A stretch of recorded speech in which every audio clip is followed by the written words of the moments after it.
It didn't. Surprising. I'm shocked myself. Oh.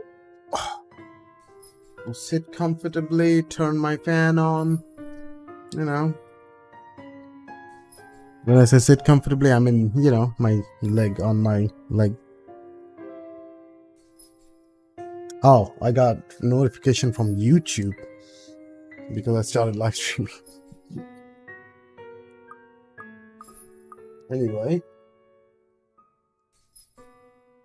everything looks good. Everything looks nice. Let's start the reading simulator.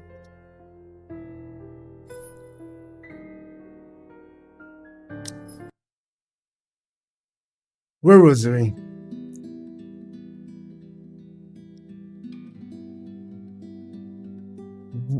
This is not where it should start. It's here.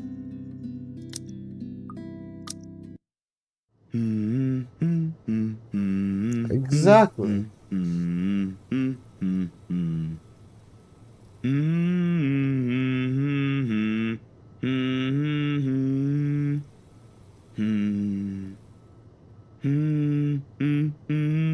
Somehow I got water on my glasses. What the hell? Oh my god, now dirt as well. Not dirt, but something. Is it a scratch? No, it's gone now. Ah, it's fine. Whatever.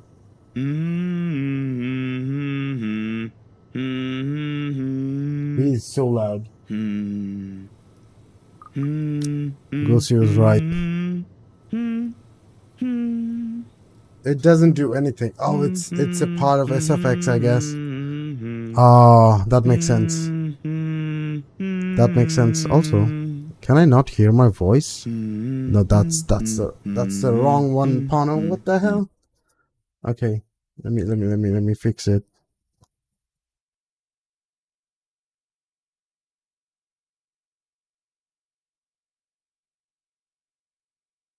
Oh my god, I ruined the balance.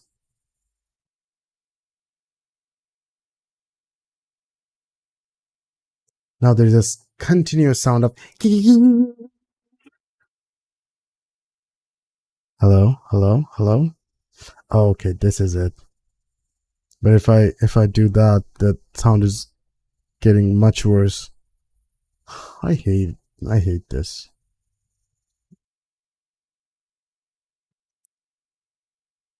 I got it to a minimum. Now it's a white noise, a little bit like shh, but it's fine. It's fine.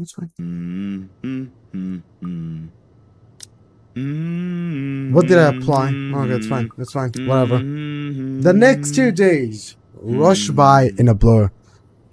Altogether, living a collective mess of work, suddenly piling up, and new unexpected acquaintances or friends.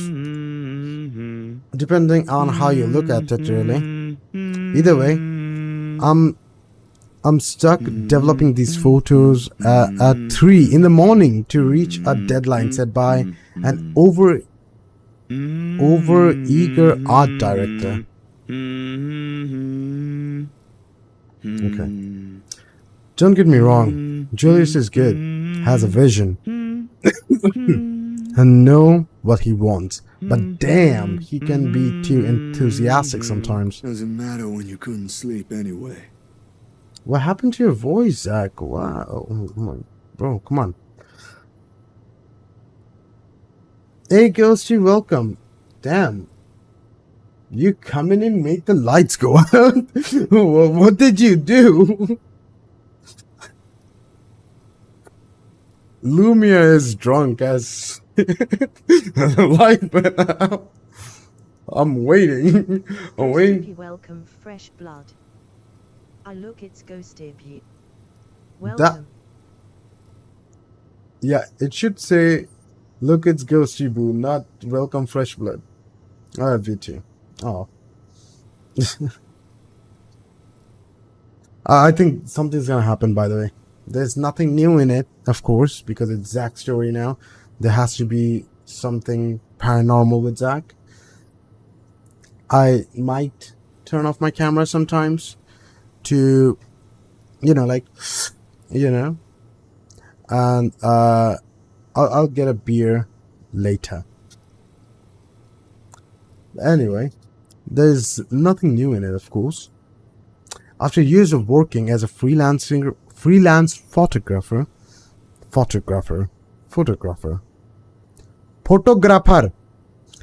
it's simply something I've grown used to. Get to know people, build a client base, do good work, and cash in some late hours if need be.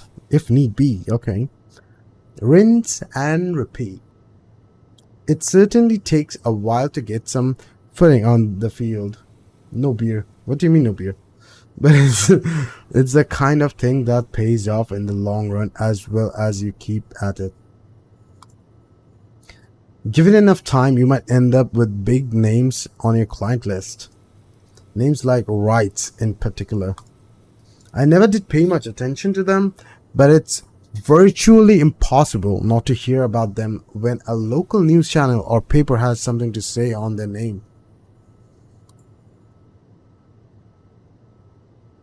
You want that? Okay. I had to check the GIF you sent me, Ghosty.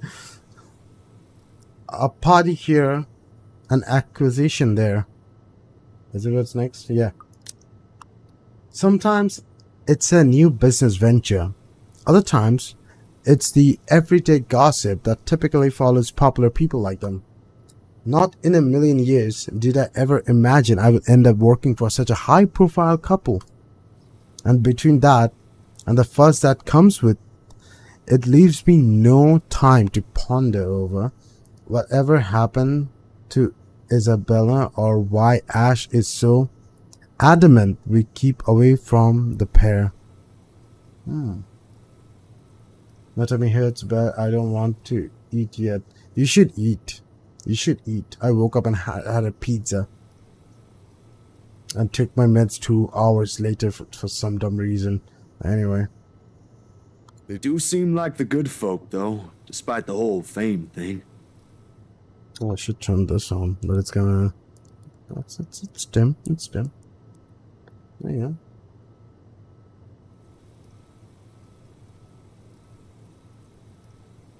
Can I have a pizza? Of course you can have a pizza. Get yourself a pineapple pizza right now.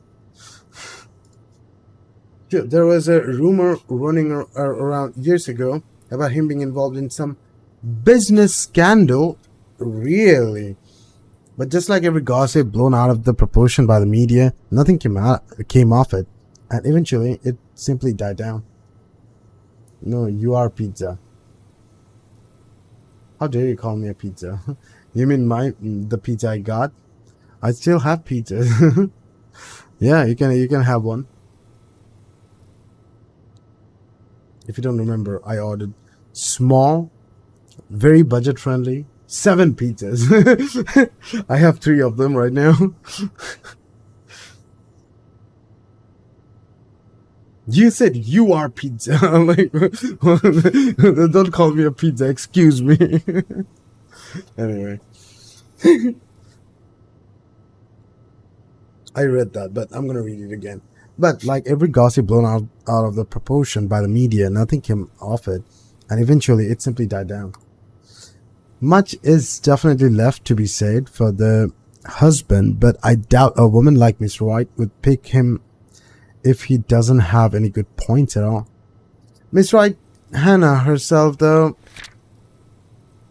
Oh, he took photos, yeah. She ain't particularly bad the way the press makes her out to be. The tabloids had it all wrong, that's for sure. For someone born with a silver spoon in her mouth, well, she ain't exactly what I was expecting. Among other things, the newfound friendship is what I at least expected from her. But here we are. Although, with the life as public as Wright's, no wonder it's the woman who often gets the crappy end of the stick. I can't help but feel sorry for her. She's a real nice person when given the chance. Heck, she might have even end up friends with Rebecca and Isabella too if they We're living worlds apart. Why don't you call them Becca and Bella? My God, this is Rebecca, Isabella. It's so wrong. Long. So long. I'm so tired still. I don't know why. I am tired as well. My problem is I didn't get enough sleep, so probably. The beep quickly pulls me back before my thoughts travel any further. In one practice motion, I carefully place the wet printer I'm holding on a drying rack and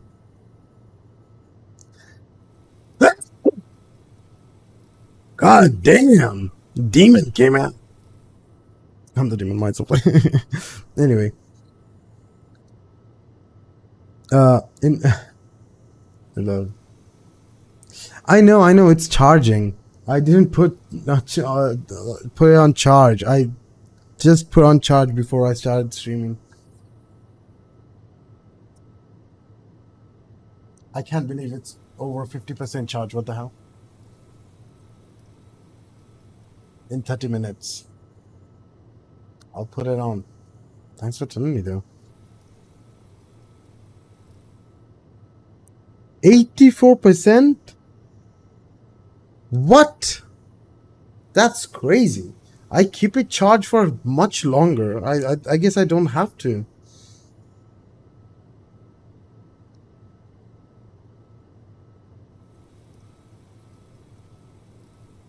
That's crazy. I mean, it's just a small fitness band, so I guess it's not very crazy. But for me, it is crazy. Very crazy. If I told you so. I don't know. I mean, I don't know how to talk.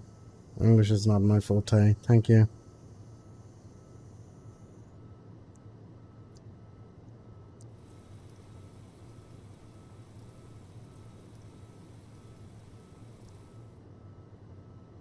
Not my lip cracked. Oh my God. Winter is coming. This is how I know. Connection to my band. Come on, connect. Connected. My heartbeat will be right there. Oh, it's there already. In one practice motion. Oh, I have to do. Oh shit. I'm gonna read that again. Crazy, innit? Workout. I'm gonna work out. I'm gonna do freestyle. One. This. When I do this makes it so it's continuously recording my heartbeat. So it's gonna continuously record my heartbeat now.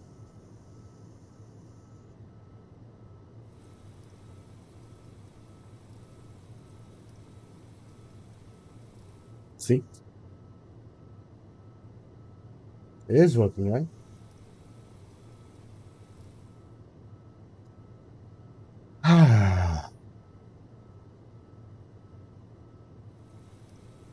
I calm my heartbeat. No, it just goes up. Anyway. In one practice motion, I carefully place the wet print I'm holding on a drying rack and amble over my makeshift dark room to get the lost photograph from the water bath. I didn't read this anyway. Can we hang out whenever we're done streaming? Yeah, we can. Of course we can. Inside the converted broom closet, the flame processor lets out another soft clack before going on its standby mode. At its mouth, a lone photograph sits on the tray, barely visible with the lack of light. Oh no, did you actually take a photo with the, lame, hang out with Ghosty, but not me? Damn, I see how it is. What do you mean? I'll hang out with you. What do you mean? I literally said last time you joined that we should do karaoke. You, me, Lupo. Go. If time is right, Ghosty as well. What up, Ghosty? Oh my God. At its mouth alone for no. I know it's gonna be a photograph of the. It's the last one tonight for the set Miss White requested. I don't usually make this habit, giving away stuff, that is. It's bad for the business, no matter how well intentioned or generous you are. This is exception. However, she did treat me well and was pleasant companion all throughout the shoot. Even if she didn't ask, I would have probably given her a few print, just for the hell of it.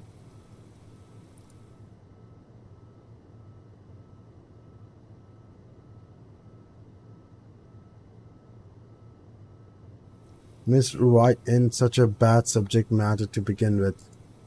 And maybe this is just me, but for someone who has everything at the palm of her hand, all the money in the world, a loving husband, and a plenty big mansion to call home, she's lonely. She doesn't just appear like it. I want to see the photo. Come on. It shows in the tone of her voice, how she moves, and most certainly in her smiles.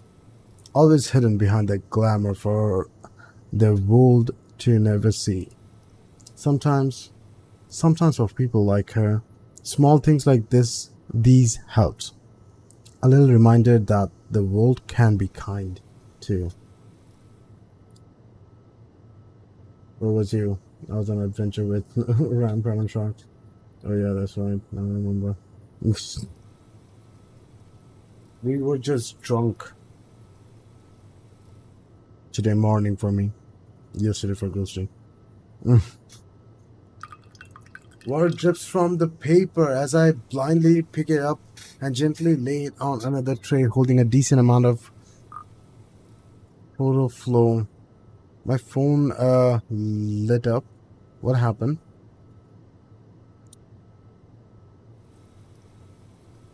I don't know. I don't know what happened. Okay, cool.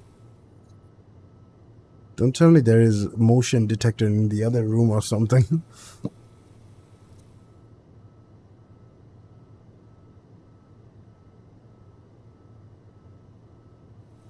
Gotta Gomu. No. No, the episodes before One Piece continue. It's time for the rest of them to catch up while it's on 6-month hiatus. Damn. 6 months. A few seconds under the solution is all it needs before it's ready for drying.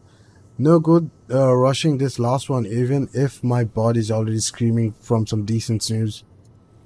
My hand fumbles for the light switch, moving towards it with a familiarity. Oh my god, while I fish for a squeeze among the mess of tools on the drawer with the one.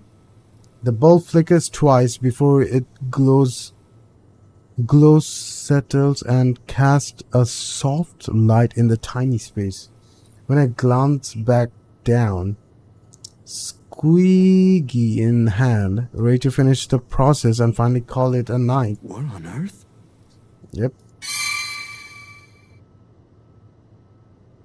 Okay.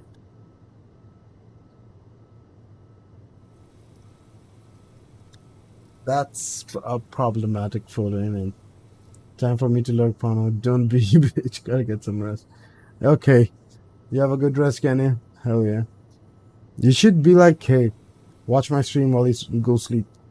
Very nice. I'm reading with my soothing voice. You know? Very good idea.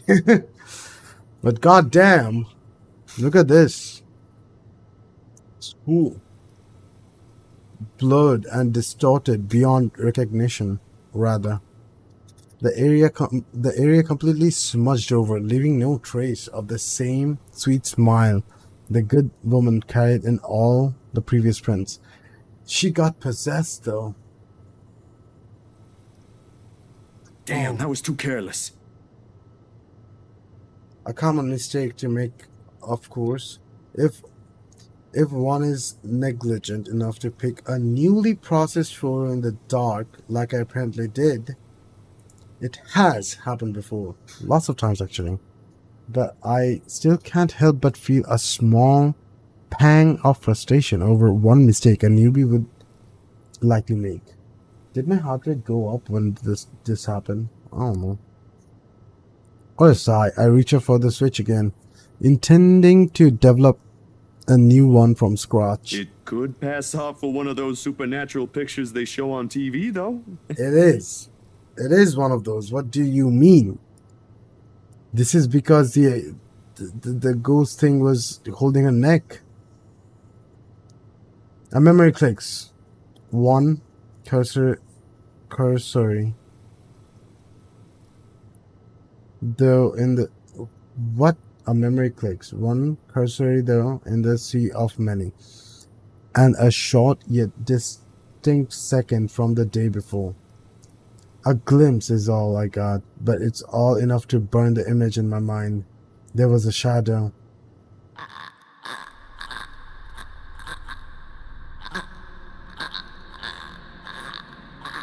No. It's no shadow. And why is she glitching? A woman. In her 20s or early 30s maybe. You can tell that from this?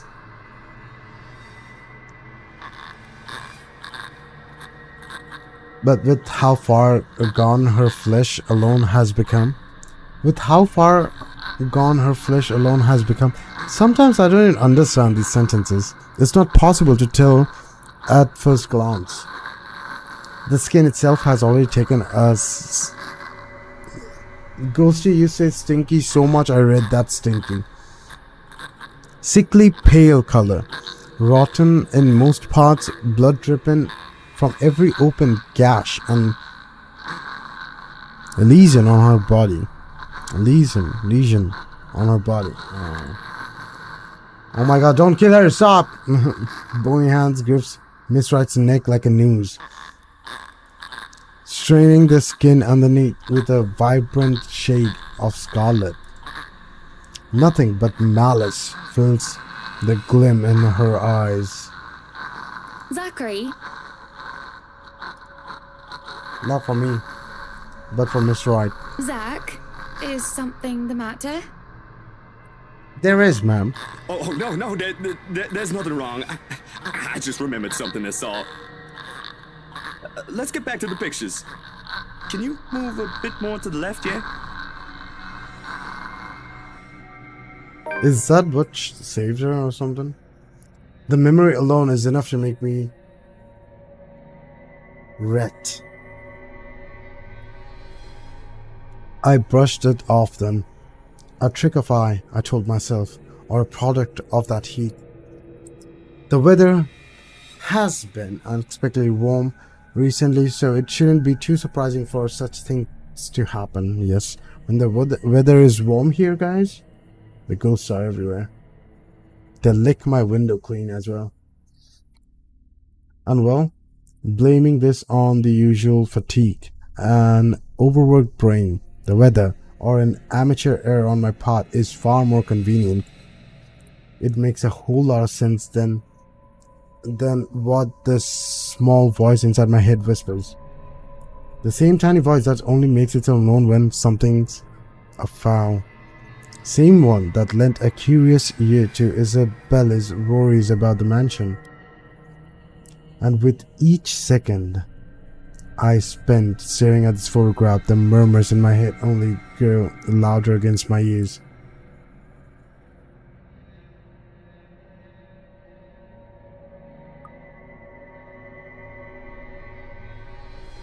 Is Ash gonna die? Hannah is possessed. I don't want to go to Hannah. Go forward to Ash. Ash will give me a flag for this. He will. I can already hear what he's going to say about this the moment I bring it up. You should talk to Isabella. Hell, before he even sees anything, I'll wager. The guy is skeptic through and through. And it will... I hear dogs. I will take more than my account for him to even consider this. I'm getting distracted. But when you're been there, seen something enough to raise the hair at the back of your neck and leave you wanting to flee or hide, What he thinks is the least of my concerns. I'm no hero. That's a title best reserved for someone else. Still, if this will help him change his mind, it's worth a try. You didn't even talk about... oh my god. Isabel has gone and done the same thing, didn't she? Outside, the sun has yet to rise. I've still got a few hours before dawn. Good enough time to mull over how I'll go about this with him. Plenty of space to check if I'll get the same result if I redo the process again. The fingerprints hums back to life at my touch. The light switch gives out a soft click. The darkness embraces a small closet again. Somehow those urban legends don't sound so silly now. In it. Why these mosquitoes? This on. Like something is happening. Everything wants me to stop streaming or some shit. What the fuck? Sometimes I wish Ash would make himself easier to find. 24 messages, 13 phone calls, and 1 visit to his flat later. I still have no idea which rock in Luxburn he went off to hide under again. Just go to his work. He's a police, he's a detective, right? The guy has his own place but refuses to see. He sleeps in your place, that's why.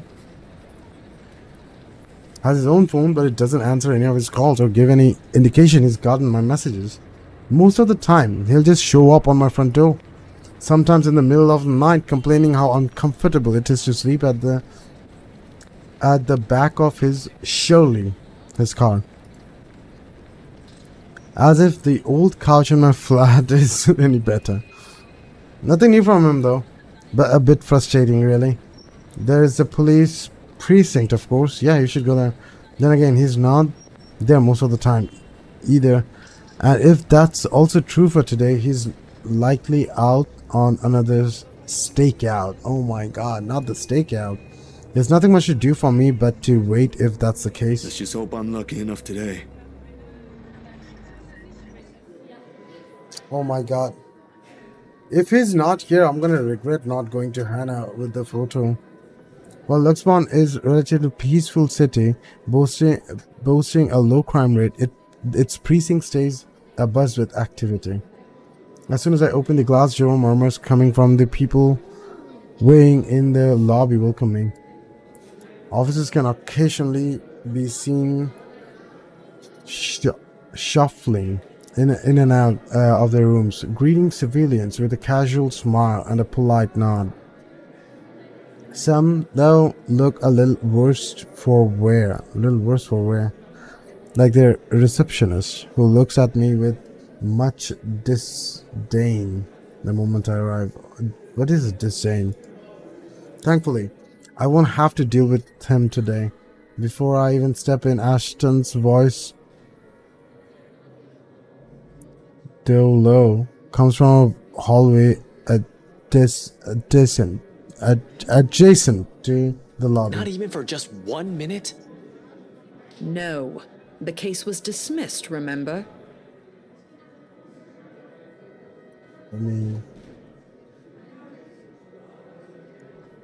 Let me, boom. Okay. You were the one handling that case. If you want access to those records, you've got to ask Chief. I was taken off it before shit went to hell. Why do you even bother? Even Professor Clark seems to have given up on that. Well, never mind, you won't understand. Right. I know you owe Professor Clark a lot, but the right guy isn't just someone you mess with. They've got the money. Who knows what else gets swept under the rug with them involved. That takes a special kind of ignorant not to know. And a smart person to know which boundaries he can't cross. You're a bright guy, you'll figure it out. Excuse me. In any case, I've got to get going. Another missing person case on my hand. Benjamin on the front desk looks like he's about to maul someone after the 4th one yesterday. Murders, people missing, what a time to be alive. Man, I miss the old Luxburn. You and me both. I'll see ya. Gonna go grab some lunch. He notices me first as soon as he enters the lobby and pauses. Confusion briefly crosses his face until I fish out the phone from my pocket and wave it up. Frowning, he pulls his own mobile out, wordless, fiddling with it for a few seconds before sighing heavily. There ain't any annoyance in him when he glares up, though. Only mild expiration. Exasperation. Dang! English versus porno. This is what it is. And what might be a hint for amusement. Stop taking pointers from Isabella. This is gonna get old soon. At least use your phone properly. It's an alarm clock, a good note-taking device, a halfway decent camera, and maybe a music player too. If I'm being nice. True. What else do I need it for? I don't know, keeping in contact maybe?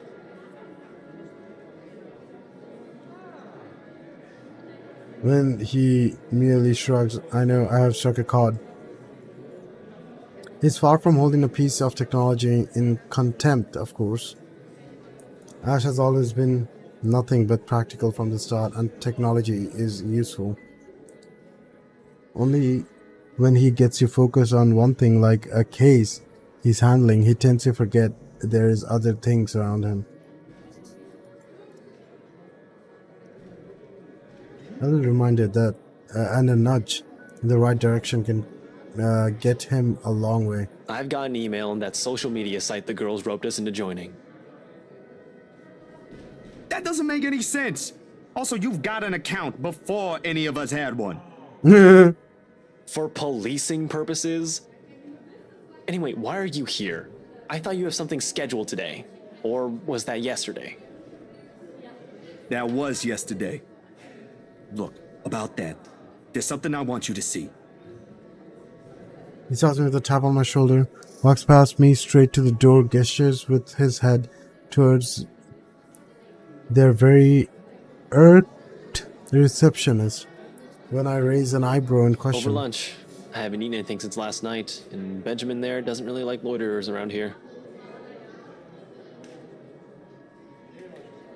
Wordlessly, I follow after him, but not after sending the poor guy behind the table an apologetic smile.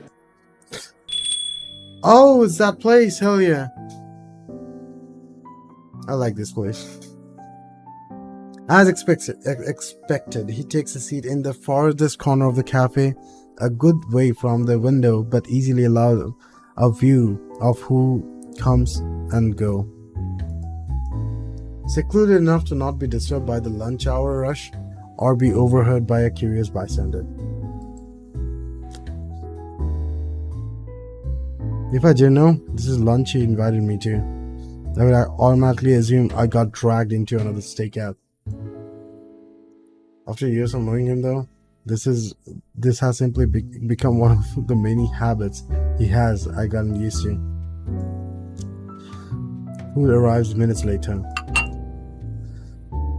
God damn, what a lunch! A slice of their vegetarian quiche for me. Meanwhile, Ashton has opted for a cup of coffee, plus a gracious serving of... You having cake for lunch? He shrugs and then proceeds to dig into without even a hint of remorse. Frankly, it's like seeing a child get his Christmas present early. Don't tell Becca. I'll get an earful. It's just for today.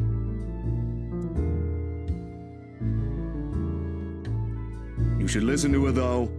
The kind of work you do, you'll need to eat something other than sweets. I don't want to see you drop dead in front of my apartment again. That happened? I told you, just this once. Have you been hanging out with Becca lately? You're beginning to sound like her. Nah, just for some recipes. But she has the right to worry, you know? It's like she's taking care of two kids. One bitches on sweets, while the other on cup noodles. Oh my god. That's true though. At least Bella knows how to cook. Come on. There you go. Hey, I can at least boil something. What can you boil? Wait, that's easy, right? I mean, you just put water in and... You're talking about egg boils, you also need some salt. No, don't even think about it. You destroyed your own kitchen once by sticking a pressure cooker on it.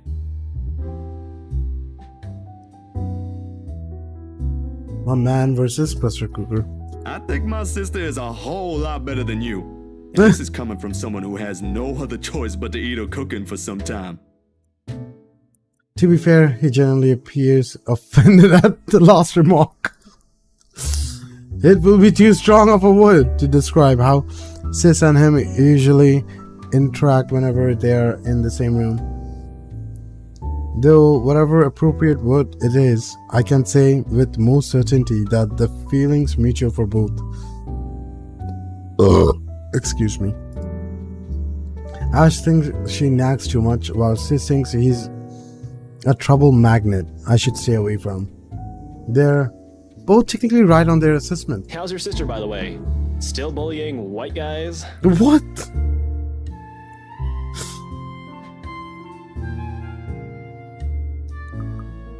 She's married to one now?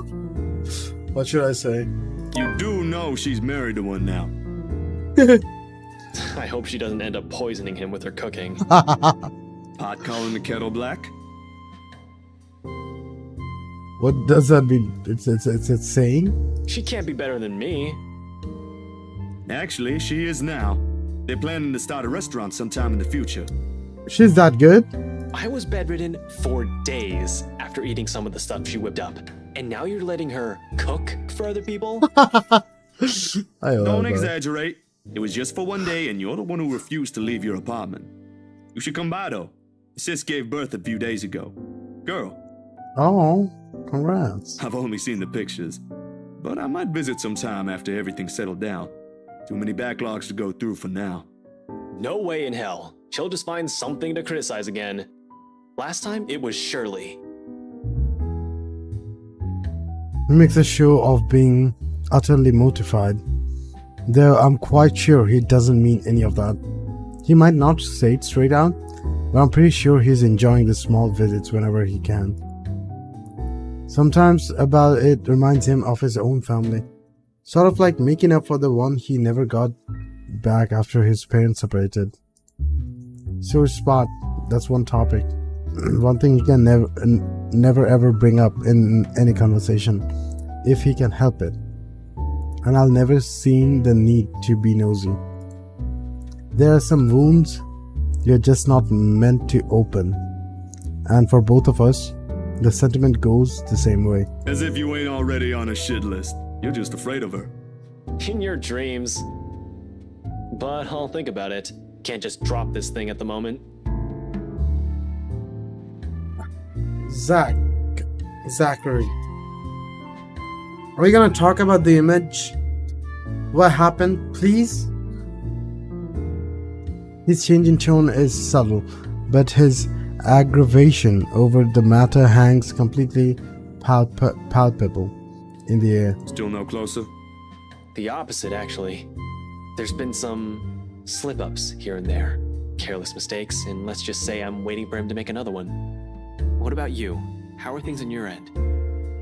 All piled up on top of the other. But I can manage. Still recovering from the expenses for the movie, so the surge in new projects helps. And well, there's this one thing. Oh my god, he redeveloped the photos multiple times and it came out like that every time. That's crazy.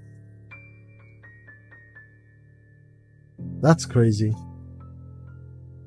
The expression on his face grows more puzzled with each photo I spread on the table. There's about 8 of them. All of it reprints the same thing. Miss Wright's distorted head on the photos. Oh my god. It takes a minute to go through each, eyeing the prints worriedly. The furrow on his brow doesn't ease, even as he gathers all of it into one pile and sets them in one neat stack in front of me with a heavy sigh. Hana, right? Yeah. How did you... The locket. She never takes it off. But she did. And she wore another one. Evan's family heirloom.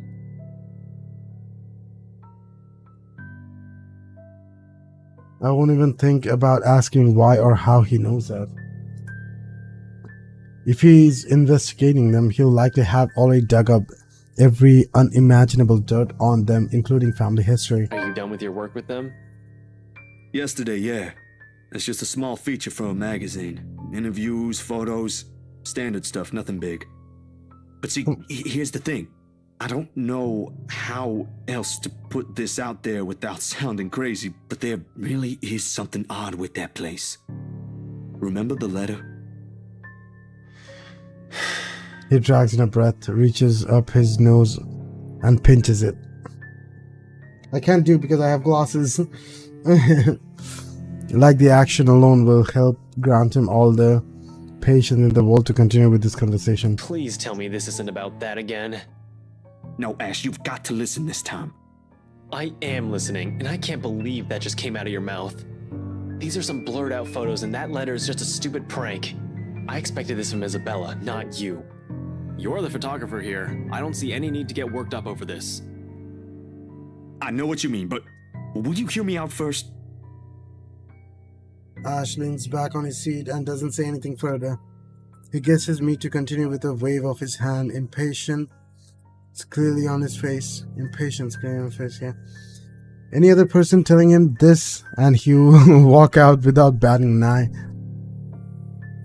I suppose the only reason he's given me the benefit of the doubt is because we know each other. Ash, I don't easily buy into these things as much as you do. Yesterday, though, behind Hana. He blinks at that, his eyebrow lifts momentarily because settling into deep frown. Hana, since when were you on a first name basis with the right missus? Why does that even matter? I thought you said this was just a gig. His voice stays level, but the accusation is clear as day. It hits a nerve in me somehow, more than that Tony usually does. I do get where he's coming from, but that's not the point here. All of a sudden, I said my connection to animal rights is the first thing he points out. As much as I want to keep our own annoyance at bay, I can't stop it from seeping into my voice. That's completely beside the point here, Ash. I warned you, Zach. Oh my god. I get it, alright? But you can't just expect me to turn it down after I made a commitment to a client. I've got to put food on my table. I didn't say you shouldn't, but you should not be messing with them. I wasn't messing with them. And this isn't? He waves the photos in front of me before dropping the pile on the table with a loud smack. I don't need to look to know we have already attracted some attention from the lunchtime crowd. Besides, turning away from him feels almost the same as admitting he's right. There are things more important than his damn case right now.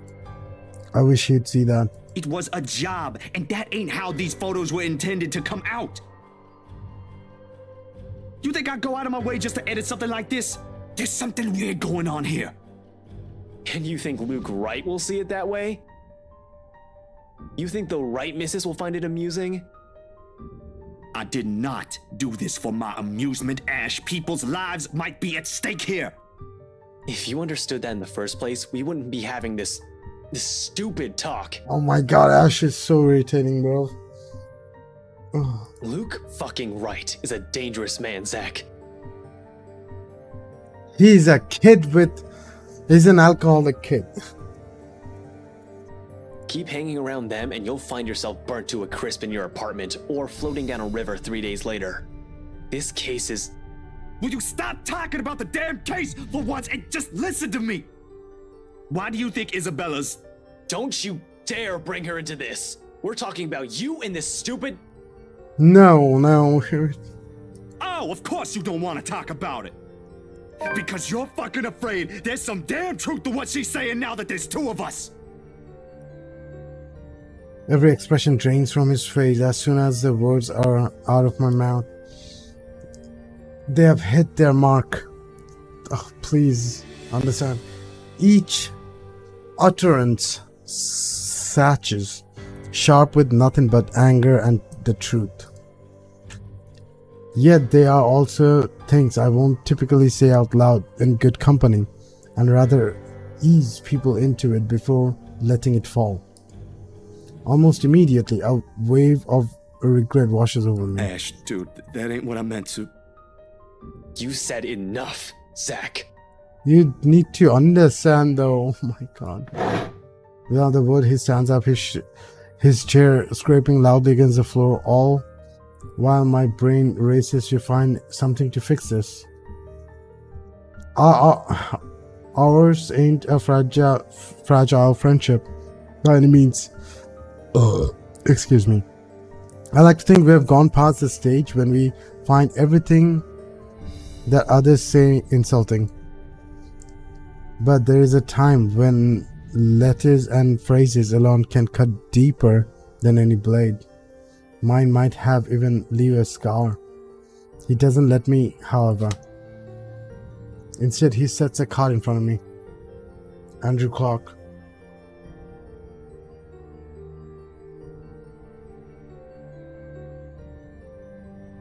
The name is familiar, but amidst the cloud of remorse swirling inside my head, I can't bring myself to recall where I've seen it. You shouldn't be running blind. Call this guy. He'll be less inclined to shout at you. Might even talk some sense into you. I don't see his face when he leaves. It is only when the store's bell chimes again do I breathe. Of all the places that never crossed my mind, I'll end up wandering into the public library today, considering I rarely ever visited. Somehow there was always been this kind of disconnect between me and the books in general. Sure, some of them held my attention in my youth during the brief times of the day I was left to my own with nothing to do. I want to see what date it is. Can you tell me? Am I on 28th? That's them. Yeah, I'm on 27th. Okay.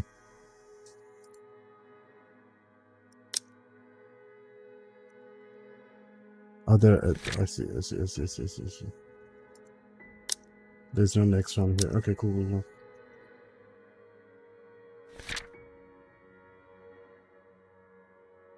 It's more about Zach now, but there is with other people like this.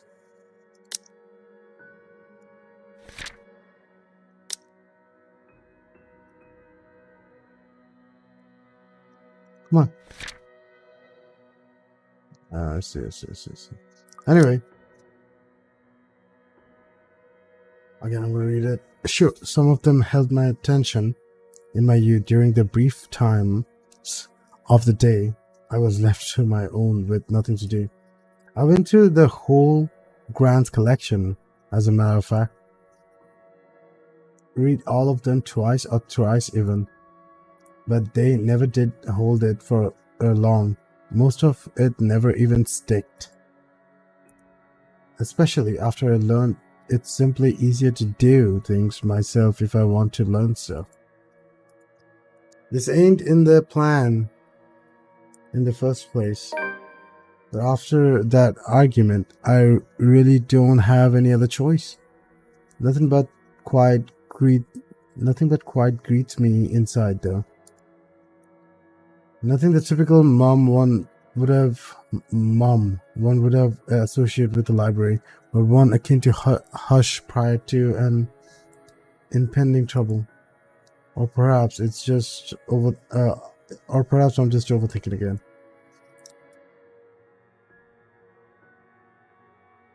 I really like to think I'm just thinking too much about this. Thank you, Alexa. That this is just a lack of sleep talking. Regardless, apart from a group of student murmuring in the corner somewhere. The place is free of its visual visitors.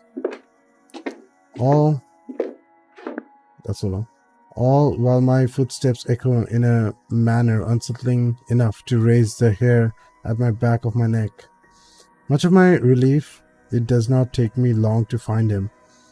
Being the only occupant in this side of the room, Professor Andrew Clark. I never personally met the man, but Ash has spoken highly of him several times. In fact, he's Ash's go-to guy when something's troubling him with a case. My steps are unsure as I approach. At any rate, he greets me with a warm smile, like a grandson he hasn't seen in a long time. Ashton's friend, I take it. Zachary. You'll have to forgive this old man if I don't get your name right. Oh no, you got it. It's Zach. Zachary Steele, Professor Clark. He's gonna say, "Don't call me Professor." He gestures at the empty seat across the table while he returns to his books. The next couple of minutes pass relatively silent as he continues to read and take notes from the pile he's accumulated on the table. Maybe I should have taken a book first before heading here. But before I can even get far into that idea, the professor clicks the book shut and sets it atop the stack next to him. Ashton told me you were hoping to get answers from me. At my confused look, he lets out a small chuckle. He sent a message ahead. A friend needs to have some sense knocked into him. In verbatim. That boy never changes. I wasn't really expecting he'd do that. Although I'm not quite sure what I could share, I'll do my best to help. Oh yeah. Of course, there are a lot of things I want to ask. How do we get out of this mess in the first among tens, hundreds of concerns in my head? But in the presence of someone I barely know, the thoughts won't easily form. He is nothing but patient, however, and with enough time to mull over, a question finally forms. Do you believe in the paranormal, Professor? It's supernatural, actually. Supernatural. Don't worry. It's a common mistake to make, but they really are two different things. We played. The other one deals with what we can't explain at the moment, while the other are things we may not have an explanation to. Here.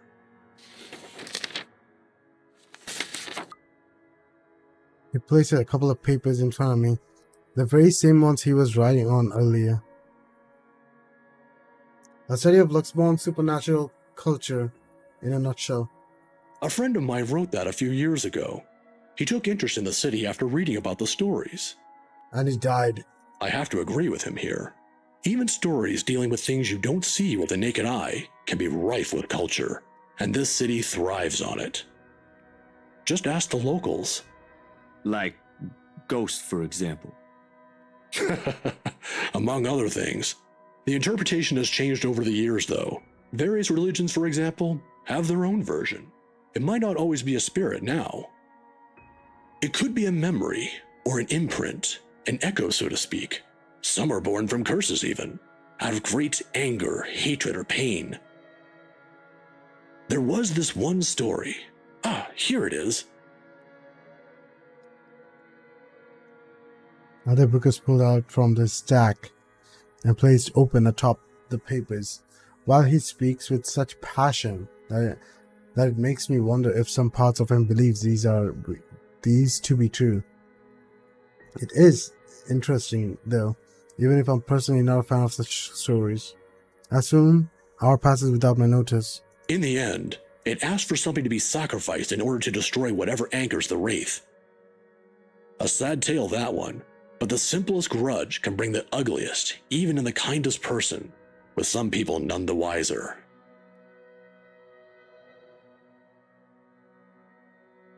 Oh. Okay. Oh, I'm sorry. I just went on. Nah, it's good. Are you familiar with the Ermengarde Mansion, though? Of course. That goes without saying. Who hasn't heard of the local legend? In fact, you aren't the first one to ask me about that recently. Although, word of the mouth is someone has already bought it. Ah, yeah, the right couple. It was a close friend who handled that sale. So I heard. Well, don't think the house being bought by anyone would stop us from talking about it. What is it about the mansion, then? I just want to ask what you think of it, sir. We're going to need more than an afternoon for that, young man. You see, it's the kind that has changed over the years, passed down from one person to the next. Sometimes, it's the Lord William who haunts the place. There are versions where it's the lady of the house. But my favorite, a personal favorite, would have to be the ones that followed after the disappearance of the kind daughter. Well, what about these then?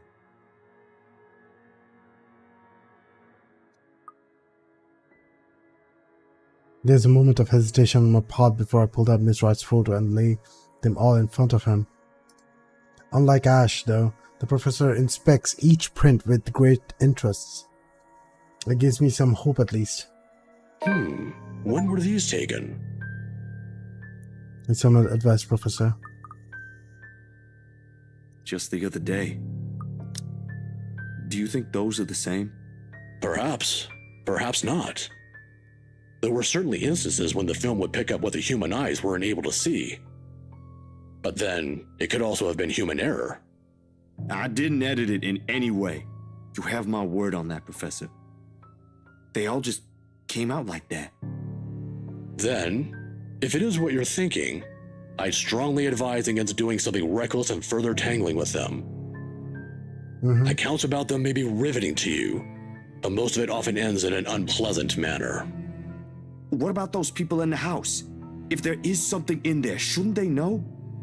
I'm sure they're already familiar with the legends, but... Some people might deserve it, however. Deserve what, sir? Oh no. All of a sudden, the tenderness is in the professor's eyes disappears, his face becoming unreadable. He got a grudge against them, just like Ash. As though catching himself, he hastily clears his throat, gathers his book, and rises from his seat. Professor? I'm sorry. I just remembered something I neglected to do. You'll have to excuse me, Zachary. All right. Do you need any help with that? Don't let my looks fool you, son. I can still carry a few hundreds. I've been doing this for years.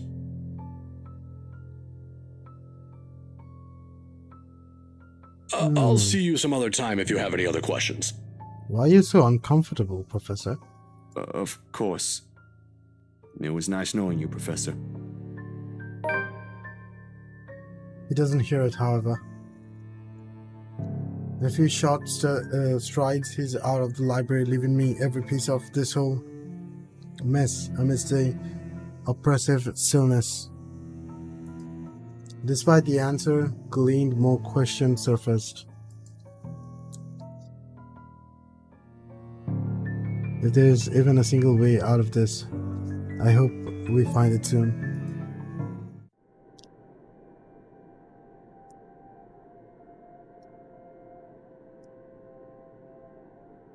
Does this place always have this music? The moon is well into the night sky by the time I make it back home. It's 27 still. 28 when they had the party. 29 when she got bamboozled. My heavy treads and some sound of traffic outside echoing in my ears, filling the empty room with some semblance of life. Nana would scold me if she ever hears me walk like that, but after today, I really can't give a damn about everything. The mattress creaks under my weight as I unceremoniously flop down on it, and I find myself looking at the paper under my grip. An invitation and a request to cover an event, the Wrights' housewarming party tomorrow evening.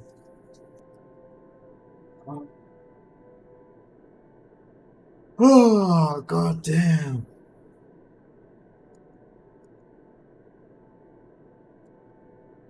If only if it were that easy, but I'll give me a chance to talk to her about that thing in their house. I got some 7-Up Zeros. You're lucky. I got some. It's spicier Coke with sugar. How unfortunate. With a sigh, I let my hand fall to the side of the bed along with the invitation. I think about it tomorrow when my head ain't muddled with thoughts of headless woman and the haunting smile of a ghost. I was supposed to eat fried chicken. That's good. Thank you. Belatedly, it occurs to me that the last meal I ate had been the one with Ashton, and an empty gnawing ache make itself known, but I can't bring myself to stand up. Today was a complete waste of time, and frankly, a disappointment. I don't like this. The lack of certainty, the disquiet, the lack of stable ground to stand on, the path where I do not know what will come tomorrow. Or do you have things like apple pie there? I mean, not here in big cities, yeah. I have to look. You can look up the Zomato app. You can try there and search for apple pie. I mean, not now. I have to say, like, before you go to sleep or something. Like, late. Have you eaten one? I had pie, I think. Not an apple pie now.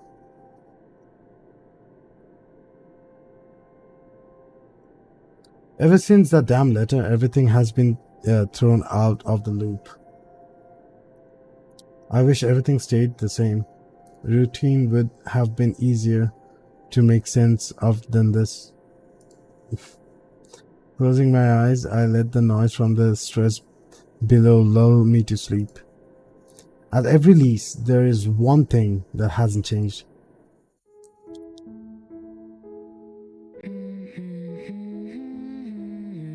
The music carries into the hall. Oh my god. Long before I cross the threshold.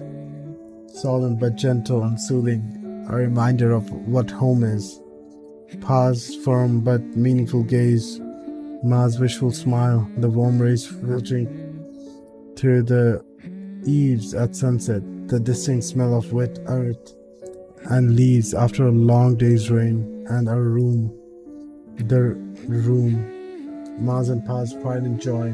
A place where we were once promised several springs ago. Yet it won't stop. No, wait! Come back! I'll be good this time!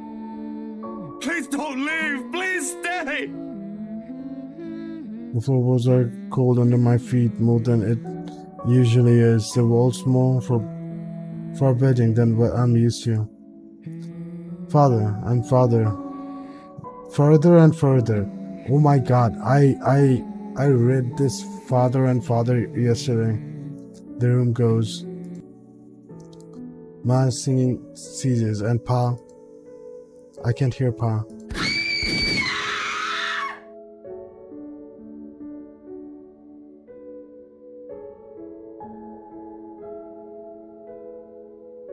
Did it spike my heartbeat for a second? I saw 10 when I looked. Like a little bit, I guess. Did it spike? I know it went to 10, like 110. Oh no. Not above the Rackus. I don't know. What is this? Engine and the deafening roar of gunshots, not the screams replacing the comforting soft melodies. There's only the blinding fear. But when the light breaks, her skin has already been taken a sickly pale color, rotten in most parts, blood dripping from every open gash and lesion on her body. Bony hands grip Hannah's neck like a noose, straining the skin underneath with a vibrant shade of scarlet. Nothing but malice fills the gleam in her eyes.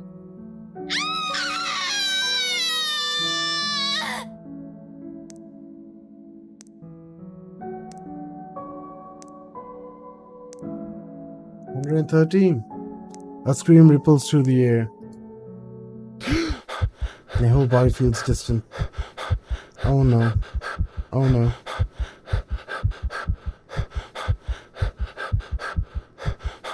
I mean, yeah, I understand that, Chrissy.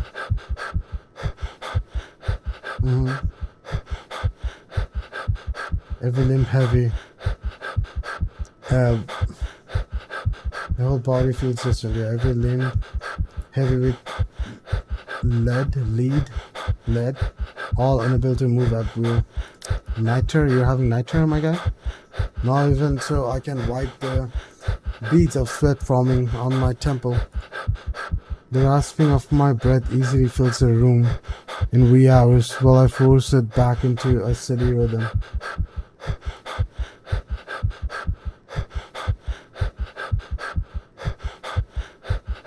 There is a tightness in my chest. I can't shake it off, my heart pounding against it as if it's about to burst out. Something cold has settled in my legs. Not the usual chill that comes and goes with passing breeze from the window, but one strong enough to sting, shackle, and it leaves a frigid sensation creeping up my skin. With every struggle I make, the pressure winds from beyond my legs, tighter and tighter and tighter, all until it becomes too much. My heart stops. My heart rate going up, look at that. Another draft sweeps into the room and brings with it an iron tang of blood. Thick, suffocating, fills my nose with a foul, sickening smell as I shift my gaze downwards, and it slowly comes into view.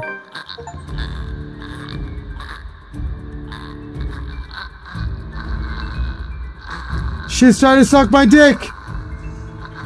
Mouth stretched in a hideous smile, and the eyes brimming with nothing but madness. Kick her! A stench of gore taints the air around me, and I can't look away from it, her, from the terror and dread that her uncanny twisted features alone scream. I know. I try to open my mouth to shout, to ask any help, but my voice has left my body altogether. All I have is painful realization that no kind of plea will ever save me from her. Then suddenly the bed dips.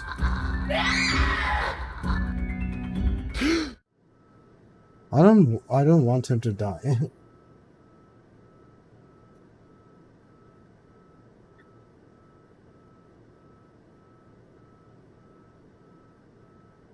Let me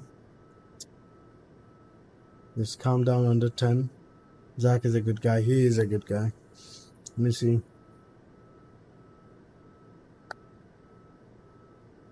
Do you think it will be okay to eat something sweet for my hangover? Is that how you get rid of your hangover? So when I have hangover, I just sleep again. After waking up, I just sleep again. And that's how I get rid of my hangover.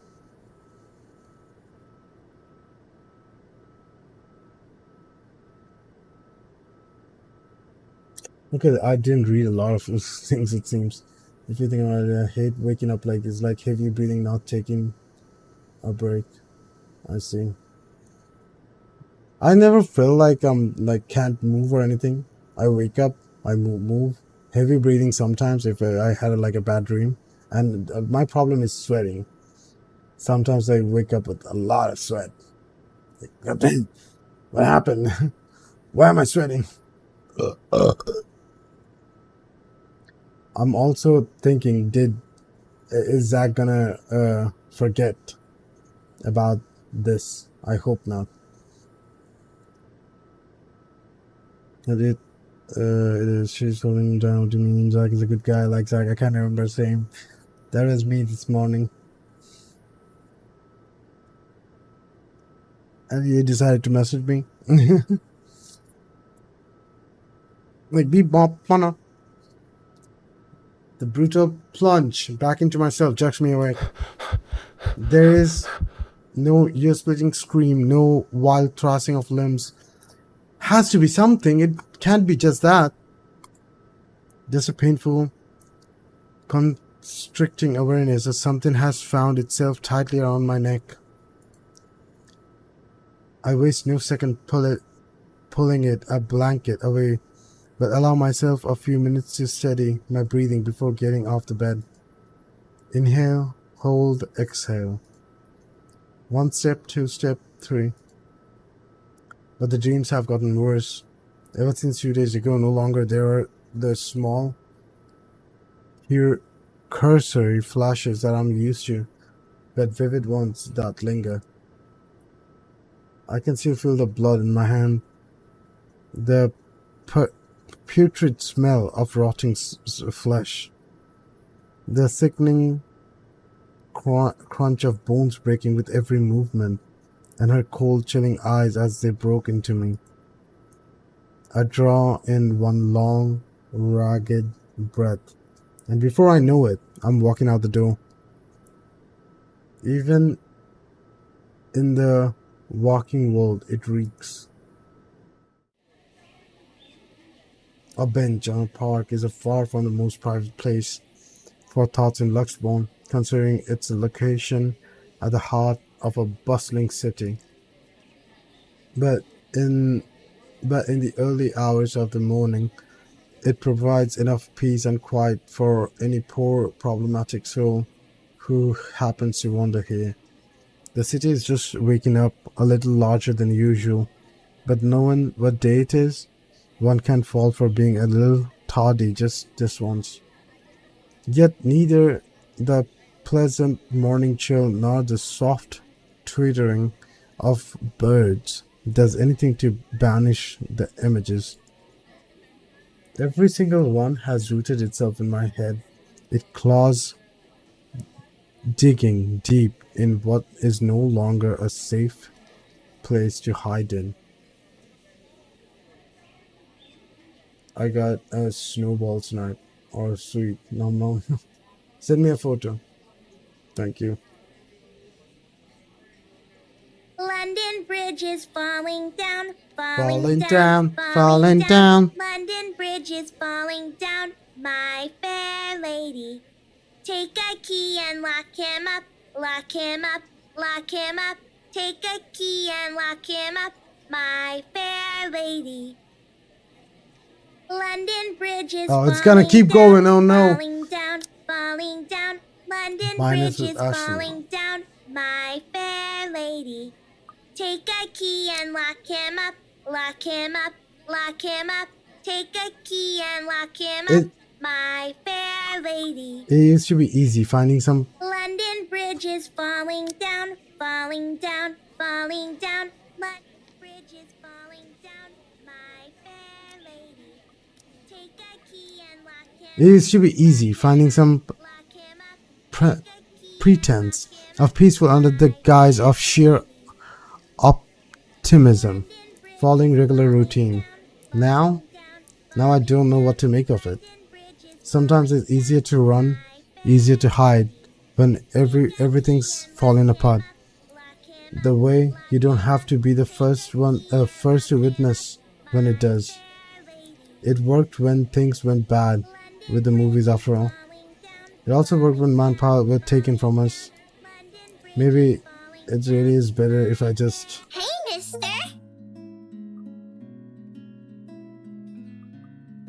Hello, mister.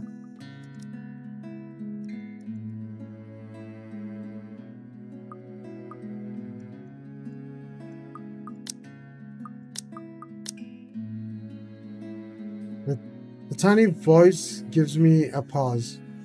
When I look up, I let it go. Maybe about 6 or 7 is peering at me. 2 wide eyes overflowing with what can only be the natural curiosity of one typically sees in children. I vaguely know that Saint Goretti uniform she's wearing before returning her greeting. Hey kid. Kylie. Okay, Kylie. Kylie? That's my name. Mama said it's rude not to call people by their names. She then flops down on the empty space beside me. Her little legs, still too short to touch the ground, singing in tune with the song she hums under her breath. I don't mind kids. Then I would often invite the ones in our old neighborhood to give them treats. Of course, by then Sis and I were both too old to play with them, but you get used to the commotion eventually. Look on Snap. It's not completely an unpleasant form it's not completely as unpleasant as most people would imply.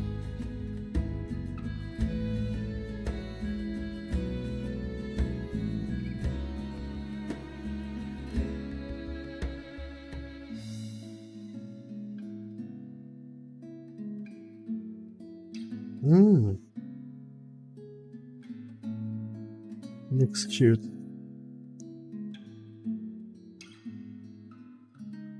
Kylie seems to be a well-behaved kid anyway. Oh, sorry.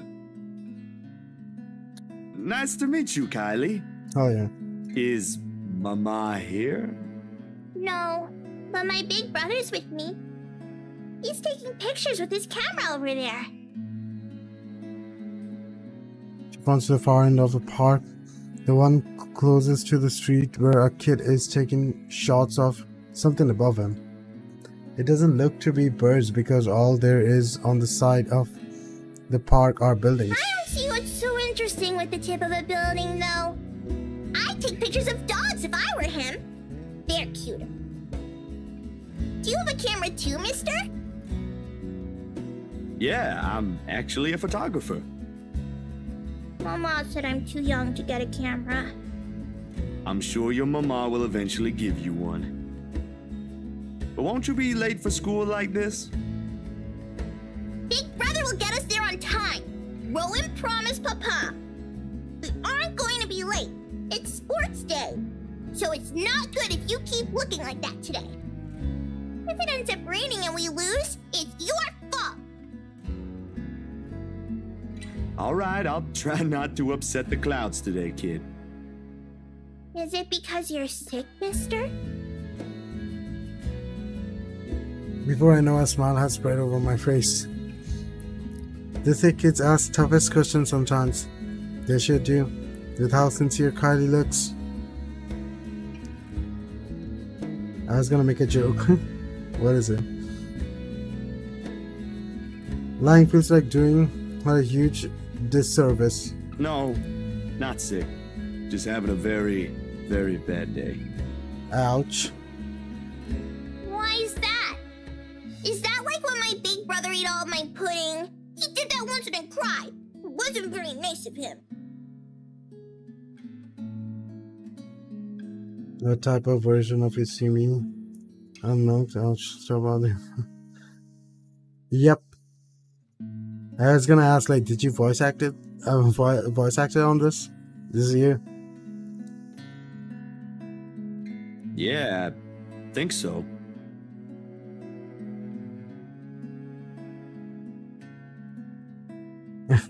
You see, there's this mean girl. She's given my friends and I a lot of trouble. I even got in a fight with my best friend because of her. Hard to keep up when things are like that, you know? Especially when you can't do anything. It's kind of scary. Makes you wish things will just stay as peaceful as they used to be. Maybe she just wants to be friends with you?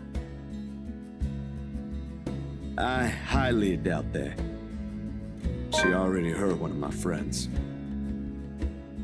What if she's just sad? Or maybe she just wants help.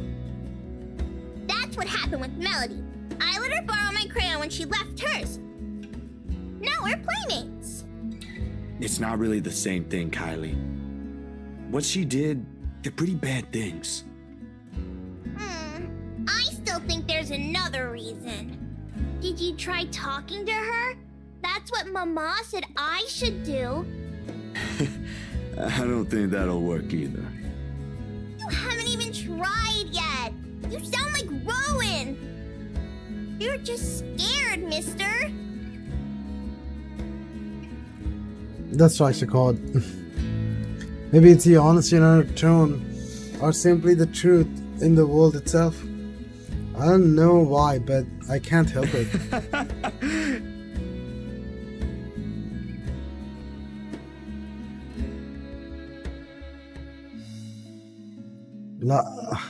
I laughed loud enough to disturb an elderly couple taking a leisure walk nearby. Why are you laughing? That's nothing. You're a really smart kid, you know that? My leg. That's what I've been doing, ain't it? Go full speed ahead, then backtrack when the going gets tough. Stay in my safe zone because that's what I know. Once Dr. Navarro said I should be the first one willing to deal with my problems before anyone else. I didn't show up on next apartment after that, but he's right. And though I hate to admit it, knowing what I have seen, but the kid makes a good point too. I've been so caught up thinking there might not be a way out. Maybe there isn't, or maybe there is, but that doesn't mean I should just leave it up to fate. Aren't spirits supposed to be humans before too? Have people they care about live a life of their own, smile and laugh like the rest of us does? Do they really lose all of it after that? You better get to school though, or you'll miss sports day. Like he's such a good guy, I cannot so wholesome yet mature. Yeah, he is. You better get to school, yeah. You should have won yourself some awards, alright? Alright. Can I show it to you when I do? That can cheer people up, right? In the distance, our brother called for her, and I took that as a sign to leave. Got things to do to face the first steps, they say. Nah, I'm good now, I think. Thanks to you. Besides, Mister needs to go. But you should show it to Mama and Papa. I'm sure they'll be proud of you, Kylie. I will. Thanks, mister. Bye. Bye-bye. I give her a little pat on the head before heading my way. A small gesture of thanks from a stranger she didn't know she might have helped. She may not understand it now, even though at such a young age she already has this understanding of things. But maybe when she's older, when the world no longer seems too big for her. But aren't you going to help me, mister?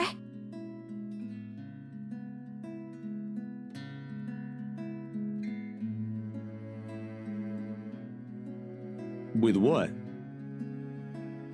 Confused, I glance back. Yep.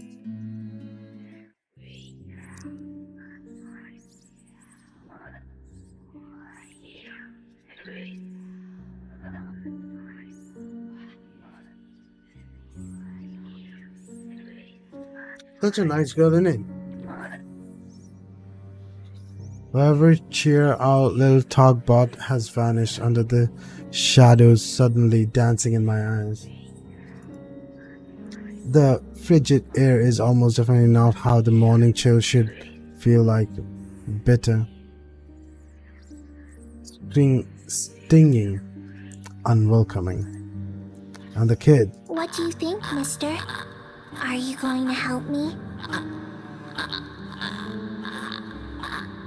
What do you want from us? This one never comes, however, because when I blinked, boom, gone. Hello? Mister? Are you okay? So with passing seconds, I let my stare linger on her face, waiting for any signs of another change. But all that remains in there is carefree smile of a child. None of the spite, none of the cold, bloody smile. Nothing. I really need to go, Kylie. It was nice meeting you. See you again, mister! Let's not see each other again, ever. I break into a run. I don't look back, not even as I bump into a couple of passers-by as soon as I'm out on the busy streets, going insane. This is what it is. It is what it is. And if we don't do something soon, we all will die. We will all die. That's probably how I'm gonna structure it. But anyway, did Isabella die? No, she didn't. What you mean? The tremors follow me even as I get home.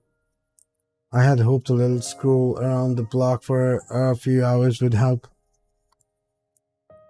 Instead, I am assaulted with more images of her smile, the loathing in her eyes, the stench of gore, the horrid crunch. Yes, that comes with every movement she makes. Even old memories have been sullied by her, and Ma's song no longer sounds as sweet as it meant to be.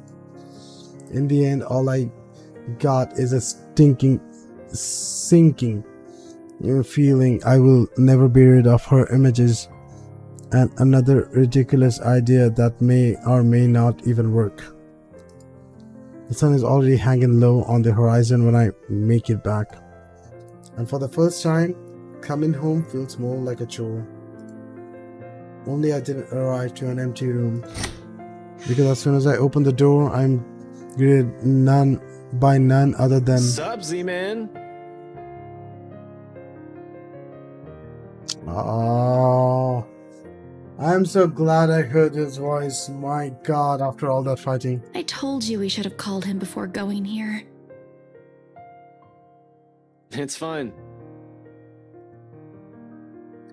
Look at that, Isabella and Ashton.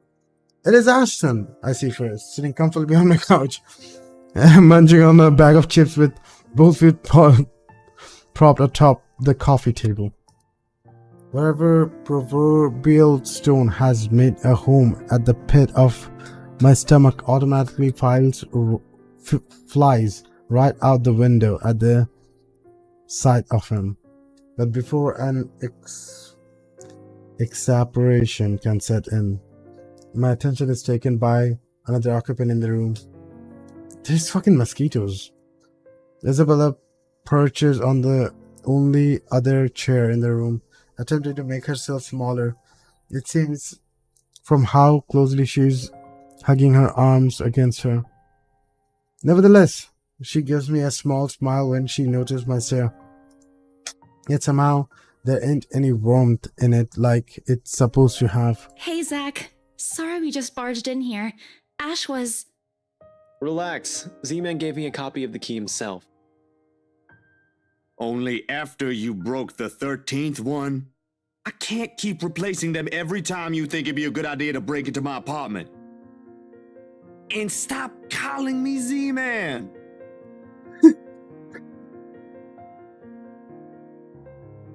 I didn't break anything this time. Ash, just because I gave you a key doesn't mean you can just stroll in here whenever you want to.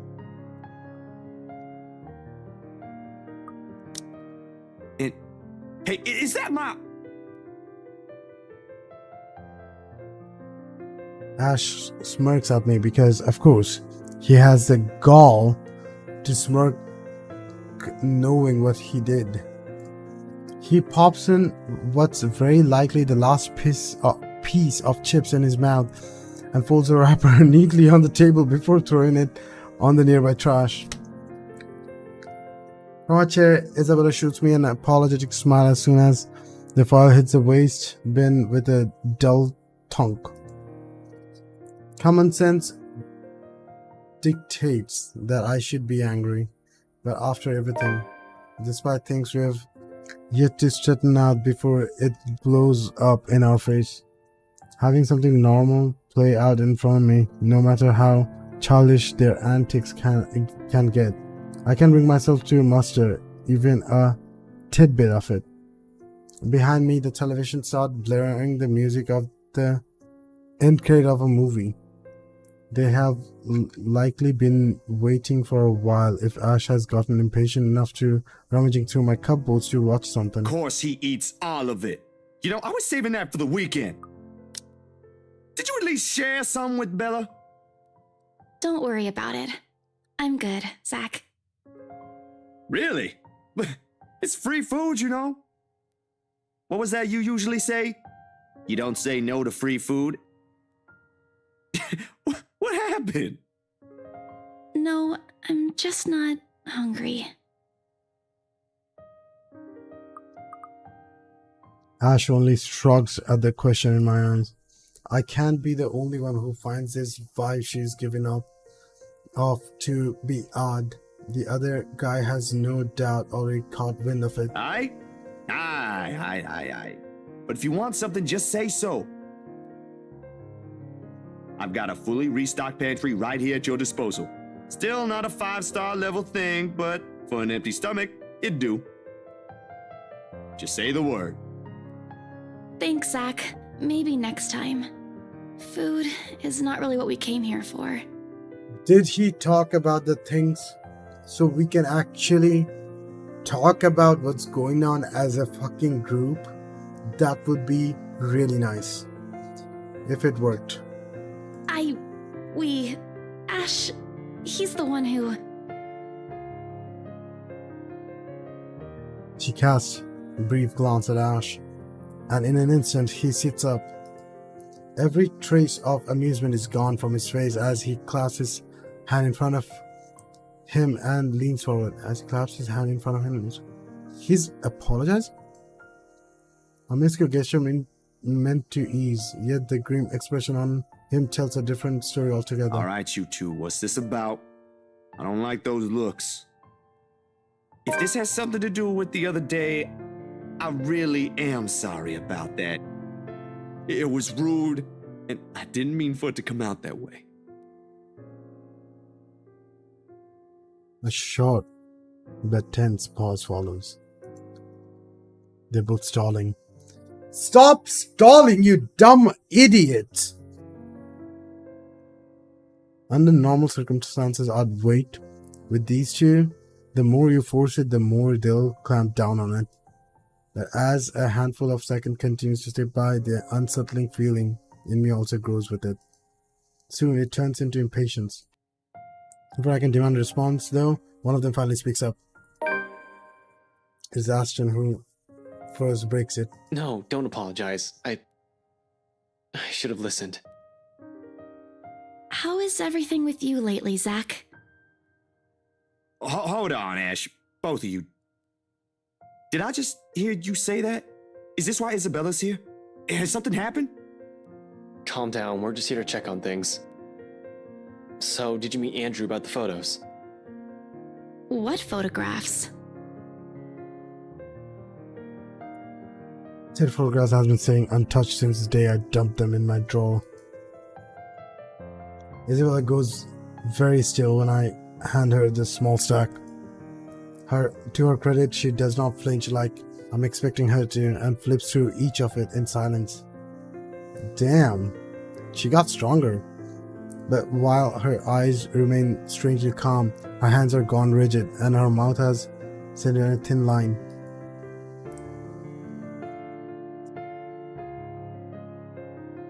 She, out of all people, understands what this means. In hindsight, she should have been the one I approached before Ash. What did Andrew say about them? It could be one, but there's no guarantee it's a supernatural thing. It doesn't always happen, so that's a dead end right there. Now that I think about it, bothering that guy for this feels pretty silly now. But with the dreams lately... That's all? Did he say anything about the damn letter at all? Did you ask him even? I pause, glancing at him skeptically. I don't know where this sudden curiosity is coming from. But if Ashton, calm, cool, collected, always logical Ashton, takes interest in this, someone must have fucked shit up somewhere.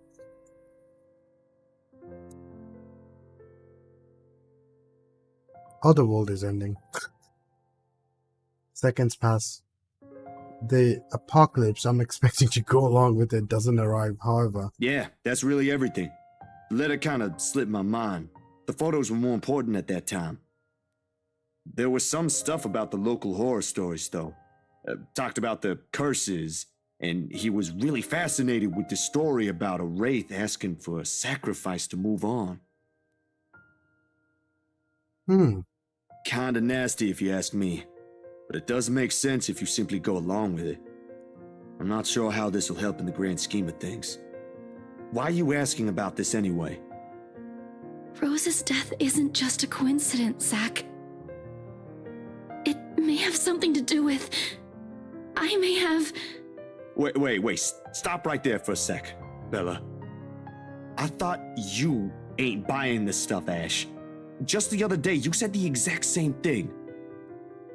I still don't, but even Rebecca, out of all people, claims there's something. Whatever this is, someone has got to look into it. Everything about this screams shady. Are you sure you even have the time? Ain't you busy with your current case? I got taken off that one. Personal interest? Is that why? You didn't say you were taken off your case. I just got the news this morning. Apparently the higher-ups think I'm doing a horrendous job at it. It doesn't matter though. If these two cases are connected like I initially thought, then regardless, I'm on the right track. Are you sure we should even be doing this? Ugh. Doing what exactly? There's someplace we'll visit after this. My leg doesn't show, right? No. Too vague for comfort, Ash. And please don't tell me you're bringing her with you. His affirmation comes in the form of a stare, but that alone says all I need to know. Are we going to the mansion? What I pointed out gives him a pause, though, and his voice is thick with hesitation when he addresses Isabella. You know what? Zach's right, Isabella. You don't have to come with me. It's not myself I'm worried about. It's you. I'll just do this myself, if it'll get you into more trouble with your superiors. At least I can make up an excuse why I need to be there. Don't be ridiculous. You're not walking in there without me. Besides, I think it's a little too late to back out now. It's a mansion, just say it. Have you two seen the news this morning? Oh my god, who died? I haven't, actually. Mama called, and I was busy. The change in the air around the hair while it's small, can not have gone unnoticed, and it takes every willpower not to ask. Probably the only thing reigning in my curiosity is the fact that Ash himself haven't brought it up either. No problem. It should be in the afternoon news as well.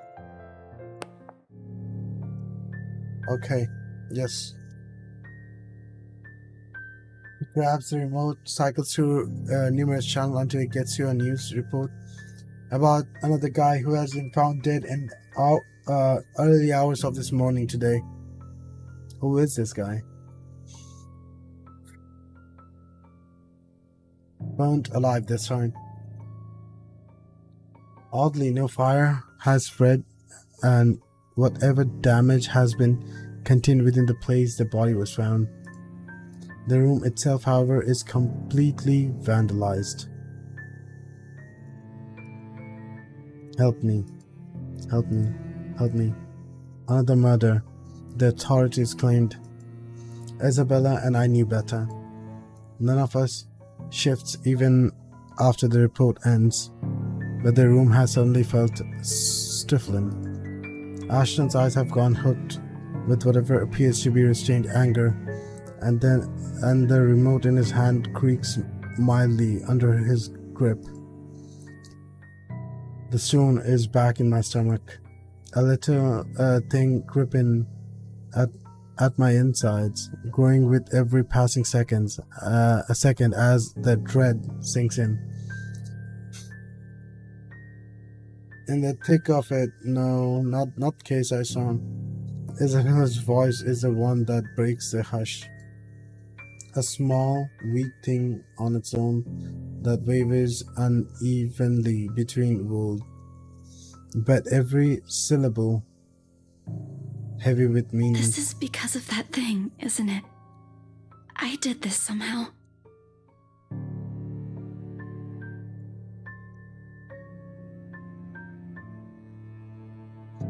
When it fades, all that's left in the air is her doubt and fear. Well, all we can do is to cope. Is there something I can say to make her feel better? We can still fix this. It ain't too late. We could still fix this. There's 3 of us here. Plus, with Ashton and Isabella, hell yeah.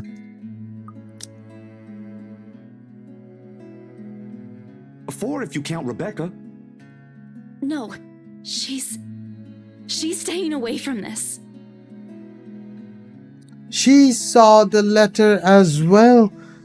The fuck do you mean? She lifts her gaze at me, eyes steady and shoulders squared as she holds it against the baffled look I give her. Although in the next second, it immediately softens and it takes me by surprise nevertheless.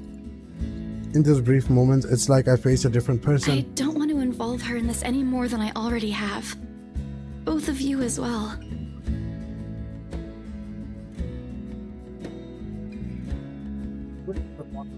Settle down.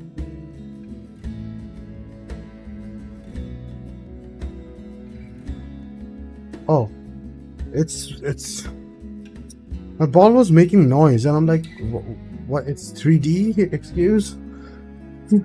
I'm like, there is a gas coming out somewhere.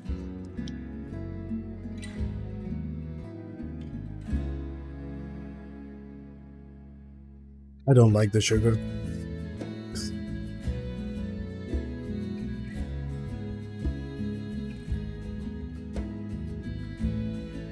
I already said it. That's completely out of the question. Stop asking. Still in all, that's 2 extra heads who can do the thinking. Between us 3, I'm sure we'll figure something out pretty soon. Don't make this whole thing sound like it's a piece of cake to deal with. It ain't. But better than sitting around, yeah? Plan is still a plan. Yes. You're going to shoot yourself in the foot one day with that kind of thinking. We don't even know who's doing this. The last 2 murders might just be similar incidents done by 2 different suspects. Hasn't stopped you from going after them before. Remember that time when you... Okay, stop right there. There will be no retelling of that incident today, Z-Man. Or ever. Keep calling me Z-Man and maybe I will. Though muffled by her hands, it rings light and easy against the thick tension in the room. Still a far cry from the usual cheer she carries, that brings a welcome shift in the otherwise dready mood. Thanks, you two. I'll tell you about it when he's not around. Give it up, Z-Man. She's not interested. Who says I'm not? Asher makes a face but chuckles with a jest despite himself. Why am I even friends with you two? You have to question that yourself. And like this, most of our worries ebb away. If only for a few moments. They take their leave, mere minutes close to sundown. It was sundown. But regardless of the lighter mood, little has been said of their plans, only vague hints of what they're aiming to do after. While it ain't any of my business to know, something about the whole thing still gnaws at me. A tiny passing thought urges me to do something as well. At this hour, the streets are once Again, busy with people heading home after a hard day's work. Little of bustle matters to them as they step out the crowd walkway, however. Ash especially. There's only his goal in his mind, and at Wedger there's nothing I can do to stop him at this point. He's probably decided on it long before they made the decision to drop by. But despite this, Isabella lags behind. A worry sees in the back of her forehead as he watched Ash leave to his car. Something wrong, Bella? No, actually, can you check on Becca for me after this? I really didn't get the chance to tell her where I'm headed off to. Tell her I'm okay and we're... No, just that. That's all. You sure I should skip on that part? If she finds out about this, she'll be angry. I don't really want to deal with angry Rebecca. It gives me a stomachache just thinking about it. Neither do I, but I'll handle it if she gets mad. Just make sure she's safe and tell her to be careful. You too. Take care of yourself. Almost abruptly she pauses, the gaze in her eyes hardening as she lapses into another one of those long distant silence from earlier. This ain't just because of the whole fiasco with the letter anymore. I don't want what happened to Rose to happen to you guys as well. How you gonna stop it? This one cut deeper. Before I can ask about it, Ashton returns, casually swinging his car keys on one hand and gesture at Isabella. Come on, we don't have much time.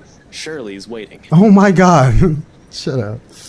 Whose shirt? It's the car. Right. Yeah. Don't answer that. I don't want to hear it, you huge dork. Says the person who gave her stuffed toys names. Batcat? Really? It's cute. Yours is just weird. I'll see you later, Zach. She spares me with a smile, and as I watch her walk off, only now it occurred to me that none of those she gave today ever did reaches her eyes. None of those she gave today ever did reach her eyes. Make a grab for the back of Ash's parka. He staggers briefly before correcting himself and shooting me a confused stare. Is she alright? What? Who's okay? Isabella. She's been, I don't know, out of it today? Did something happen earlier? The scowl on his face says it all. She's actually been like that this morning. I'll ask, but... Just do me a favor and watch over her. We have no idea what we're dealing with. I don't know what happened to her since the last time I saw her, but from how she's been doing today, whatever it is, it seems like a pretty big deal. Wait, you didn't annoy her again, did you? Because I swear to God, if you did, you've got another thing coming for you. What? No. Why would I? Just so you know, I already apologized for the one at the movie house. Granted, she deserved more of an apology, but I meant it that time. I'm just asking. I'll take your word for it. But if you can find out what's bothering her, that'd be nice. Honestly, I don't think it's the letter this time. I'll see what I can do. Make sure you keep yourself out of harm's way, alright? Yeah, you too. Don't do anything reckless again. Reckless, no. But I can't make you to promise I won't do anything. After seeing that, there's no way in hell I'm going to pretend there ain't a problem when there is. This is a really big one, and I'll be damned if I let anything happen to you guys while I sit here. I'm done running when things get tough. He's about to argue for a moment, but... Look, bro, if things ain't good, I'll be the first one out. But allow me this one thing, alright? Just this one time. If it doesn't work out, you'll be the first one to know. You can laugh then, or berate me all you want. But please don't ask me to step aside like I'm incapable of doing anything to help. Hell yeah, Zachary. I have no idea if it is the look on my face or the tone of my voice. Ultimately, although his mouth presses into a thin line, he nods. Alright, stay safe, Zach. La, la, la, la, la, la, la, la. What's up? What's up, Goofy?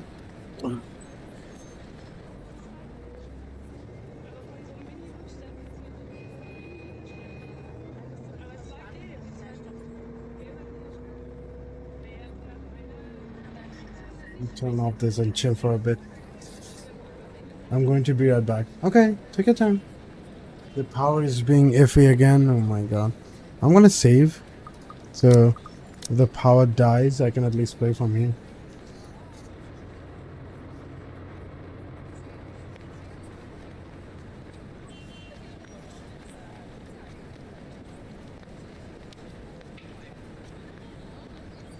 How was Jinky? Yeah. You take your time. I'm gonna go to the bathroom real quick. Be right back.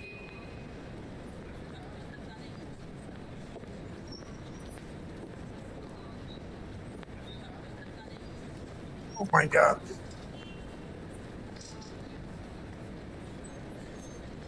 Oh, there's the bottom.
Yo, I'm back. And my phone started to make noises. Look at my heart rate. When I piss, my heart rate goes up. Hell yeah. I'm kidding, it's because I'm moving. Very normal heart rate with just a light movement. Very normal.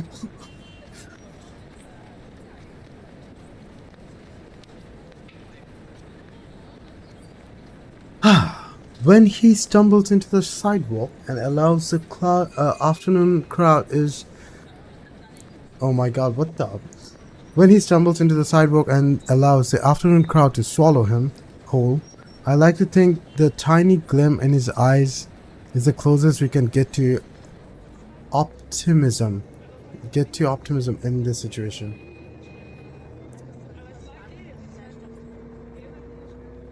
Whether that alone will be enough to give me a peace sleep tonight remains to be said. We reached 30 for the first time, I feel like. Night falls, and despite my best attempts, sleep continues to elude me.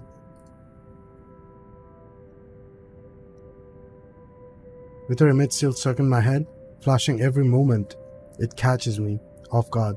With Ma's lullaby still echoing in my ears, no longer the soft tune it once was, and terrible gnawing at the pit of my stomach, it's no wonder I can't bring myself to drift off even for a little while. It is not as if there is a complete lack of things to do while waiting for sleep to come, if it ever will.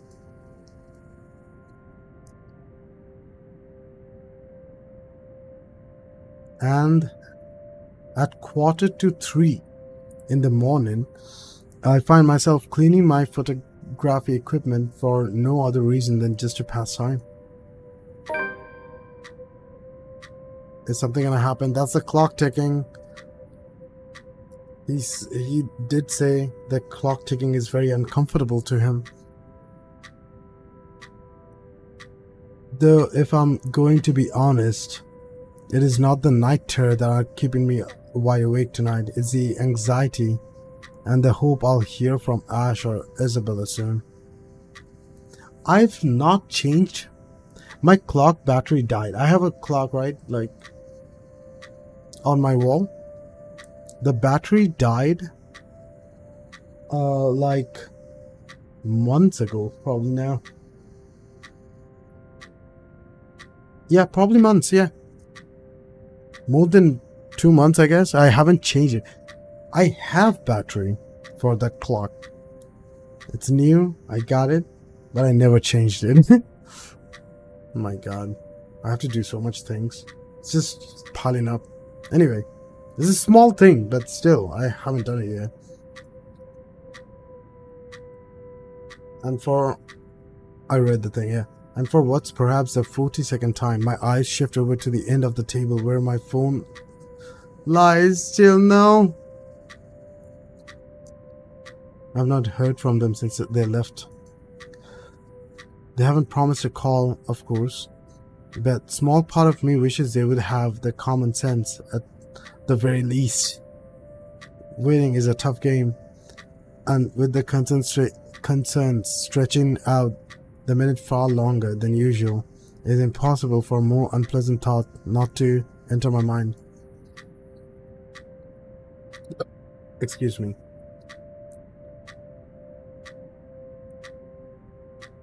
Moreover, it does not help that when the clock finally strikes 3. Oh my god!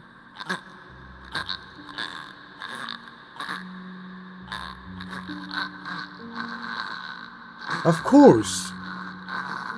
My hand stills.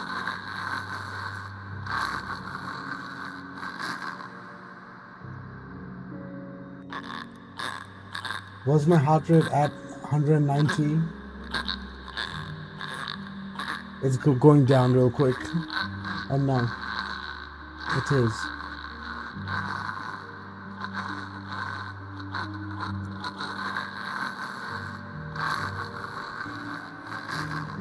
It's not that I'm scared. Ouch.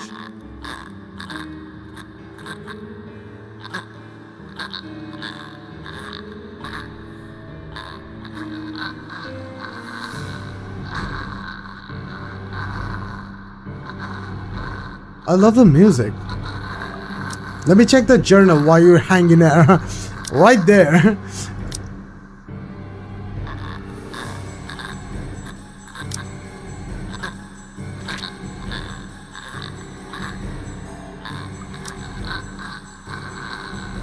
It would be a complete and utter lie to say my heart didn't leap straight to my throat in that brief second. It's not like I'm scared. I'm worried that he'll die. My whole body has gone motionless, ears straining for any further sounds.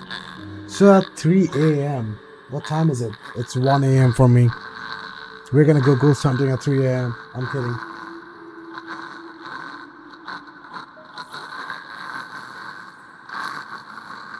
A couple of tense seconds pass. Nothing. Of course, with how old the building I'm staying in power fluctuation in anything new. Every now and then this would happen, leaving a few tenants in rather bad mood. Come on! Nothing unusual anymore after a few years of living here. But this time, oh thank you, the sudden hush brings with it But this time, the sudden hush brings with it a stillness that raised the hair at the back of my neck.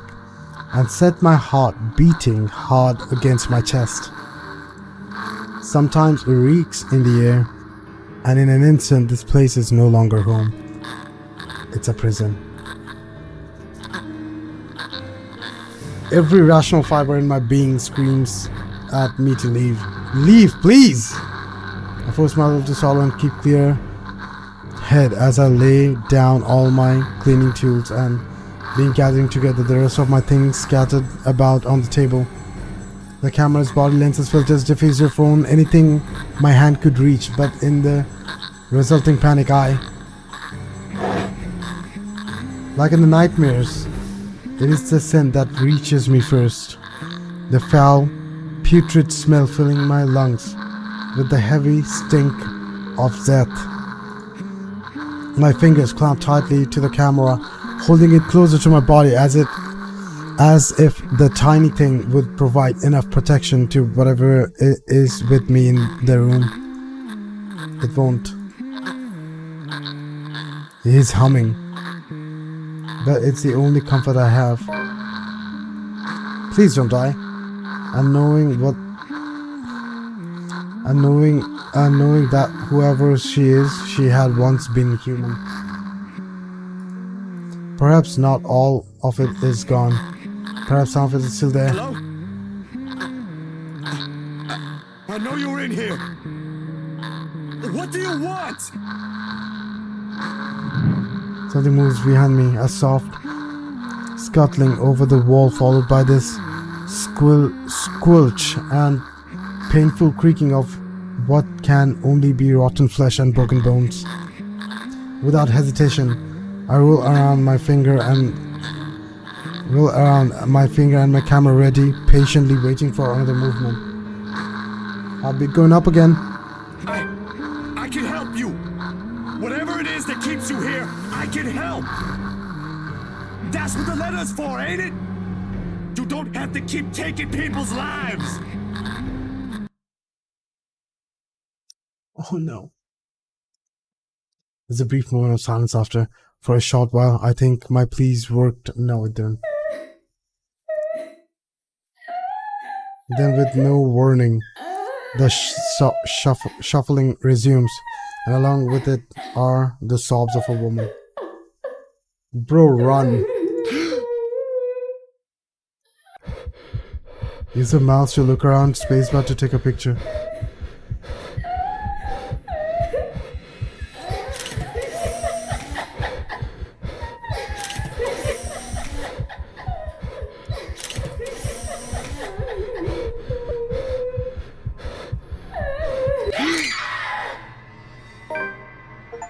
Come on, heartbeat spike. No. That was something though. That was good. That was good. That was good.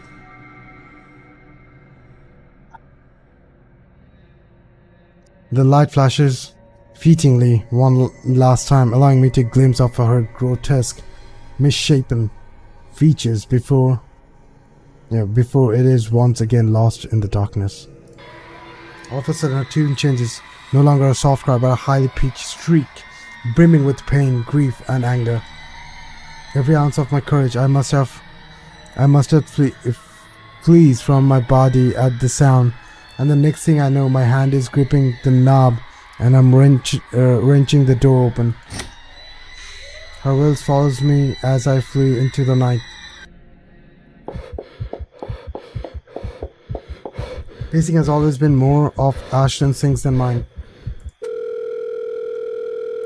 When I want to think, I sit and let the minutes tick by until an idea comes to my pulse settles down.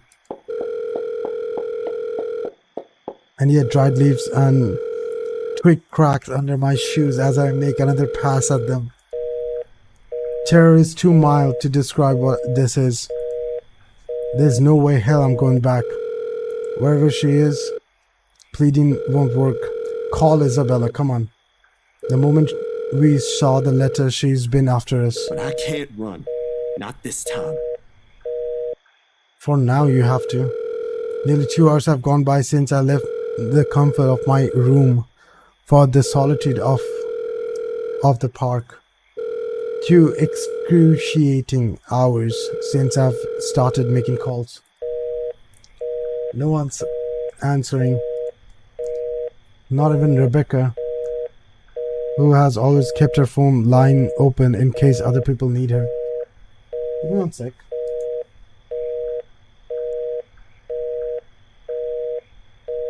My nose itches.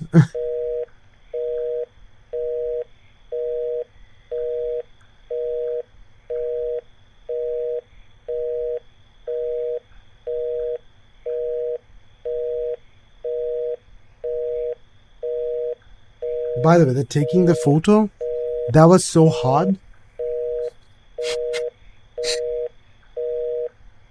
I couldn't see anything.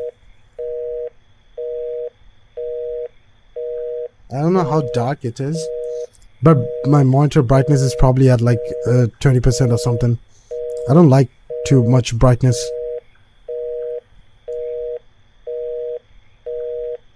It is at 15%. So yeah, I didn't expect it to just push me, like, take a photo. I thought it's gonna be quick time event. That's why whenever I see the ghost, I grab my fucking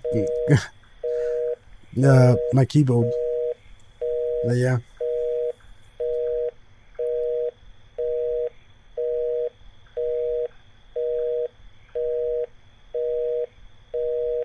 I feel like when I got cold, I scratched inner side of my nose or something, and I keep scratching that one place, and it's not helping.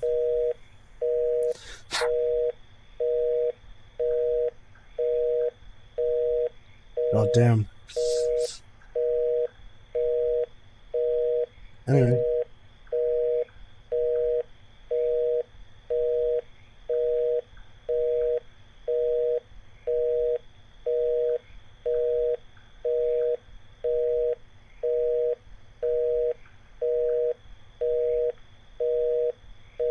Not even Rebecca, who has always kept her phone line open in case other people need her. Or Isabella, who frequently checks hers as for any message and readily responds as soon as she can afford. It does not help that Ash hasn't said a word where he went off to as well. Damn it! I knew I should have asked him before I let him leave. Knowing him, he can be anywhere. But there is really one place he'll likely be at this time.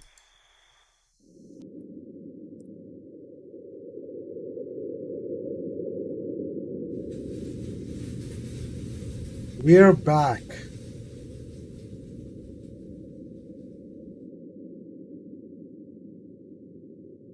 The sun has already peeked over the horizon when I make it to the mansion. I'm gonna have a cold one, a brewski. I fucking can't get the... There you go.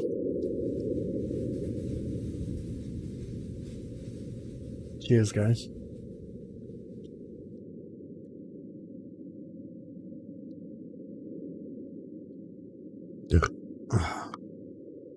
Excuse me. I have no idea what I'm expecting to see when I got there.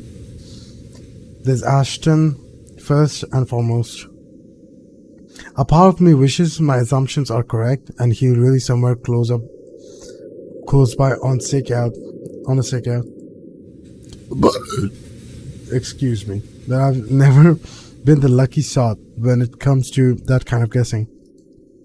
And even after I've made a round of the immediate vicinity, I could find neither hide nor hair of him. Calling him does no good either, considering how awful the signal here is. Call him vocally. Ashton! Ash! Ash! Hole! It can't be too far if he's really here.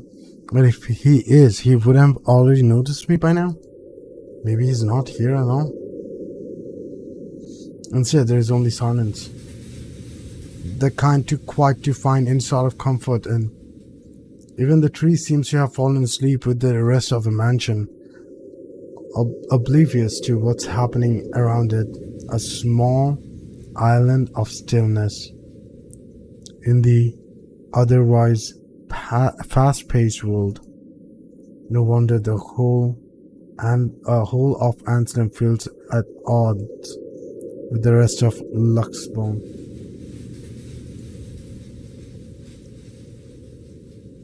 While the city is alive, growing every minute, breathing every second, and pulsating with life, the village remains unmoving, unchanged.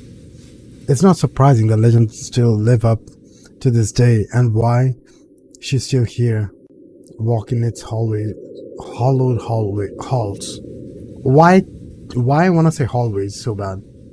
And beyond me, the mansion looms ominously.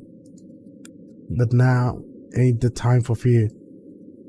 Even if Ash is not here, I've still got to let the Wrights know what I've seen, what's in their home. Oh my god. And she's possessed. Today is 30th, right?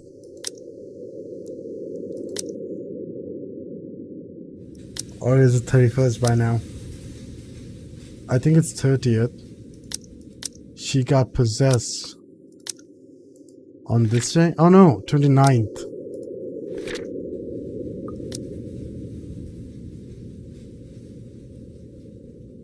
And whatever grievance Ash has with them doesn't matter.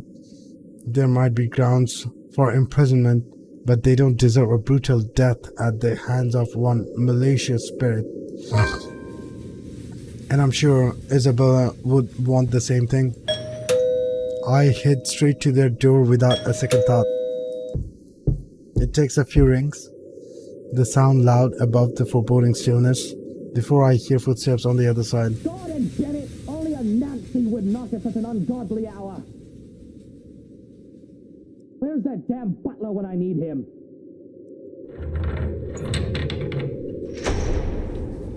Why he's radiating with like black smoke? Before long, the door swings widely open, with Mr. Luke Wright standing behind it. Seeing nothing is different about him, right? No locket or anything. Okay. Seething would be a complete understatement to describe him. Like this, I've got no doubt why Ash would find him a suspect. You? How the hell did you get in here? What in 7 hells do you want? It's bloody 6 in the morning!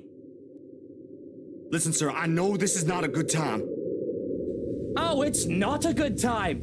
Did you even check the clock before coming here? I bet you didn't!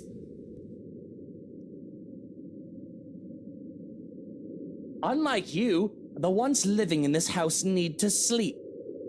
Come back when people are actually awake, or I'll call security on you.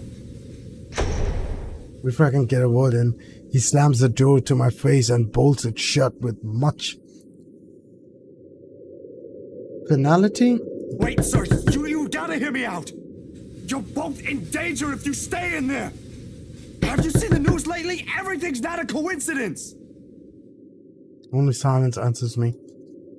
Maybe if it was Miss Wright. Oh, who am I kidding? There are limits to how far a person will believe in you. Then again, I didn't believe Isabella when she warned us. Excuse me. And now, I'm here, desperately trying to save people, even if I'm aware it's completely out of my own capacity to do so.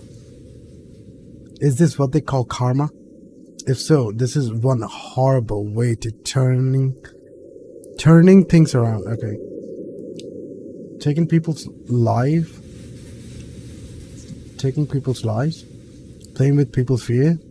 Making them feel useless? You're around, ain't you? You here? Inside this house? Listening, watching, or whatever it is that you spirits do? What did they do to you? I can help you, you know? If it'll let you move on, I'll gladly do so. You don't have to kill anyone. Nothing.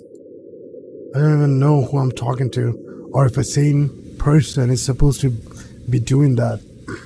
The only thing I got after it is a feeling of foolish washing over me. Or perhaps this is just me losing my mind. Out of other options and any other ideas, I let my hand slide off the door surface and fall listlessly on my side. I can't go back to Luxborn. Try to find the others. Try to get out of this mess with them. Or let them know how much in deep shit we all are. Both sound good. Either way, I'm loitering here. Ain't helping at all.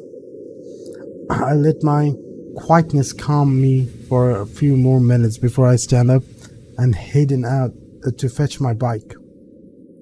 It's quite a distance to Luxborn, but if I hurry, I'll reach it in time, maybe. Reach it in maybe.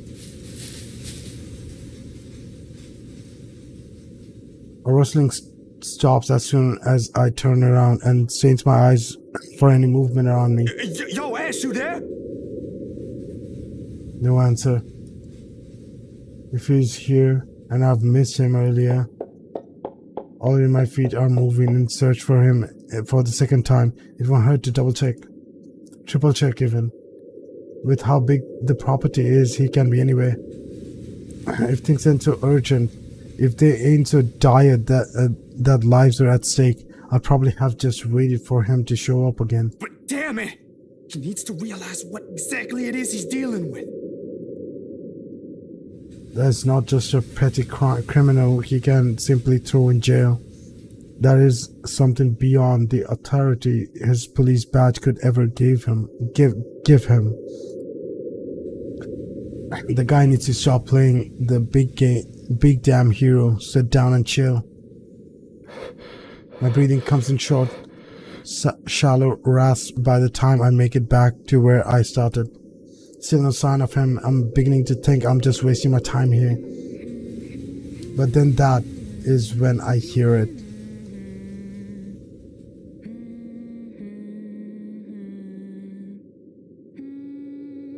It's Miss Wright.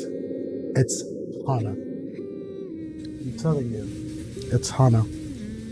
I recognize the melody in a heartbeat. Ma's favorite song. I listened for a while, trying to gauge where exactly from the house it's coming from. My feet starts moving before I can stop them. And there, as I circle a corner from the room in the first floor, a single window is open, but I can't make out whoever's inside. However, I'm sure the singing comes from there. Still, why I'll hear an old tune here of all places, I don't know. I won't know. It's not an obscure song by all means, but it is pretty rare to find someone who knows this. And for some reason, death seems to follow this song around.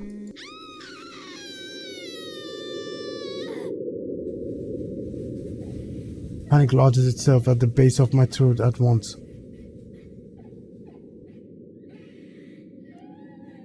Whoever humming might be, I don't want to be pessimist now, but on the off chance that is Miss Wright. Shit. I shouldn't just barge in there. I can put myself in danger before I can save anyone. I can put myself in danger before I save anyone. Ash will tell me so in the exact same words. Might even write me a dissertation why that is a bad idea if he ain't so lazy. But damn it, god damn it!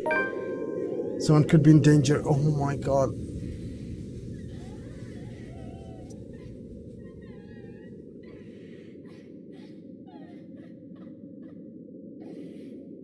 I hate this.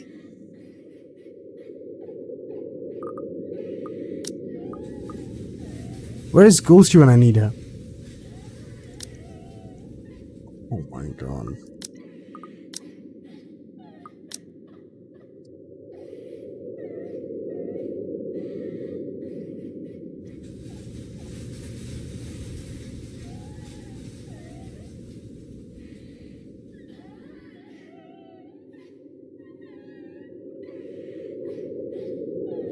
I don't know.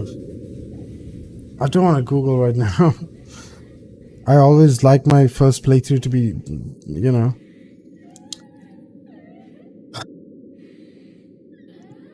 Whatever.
I can't find anything.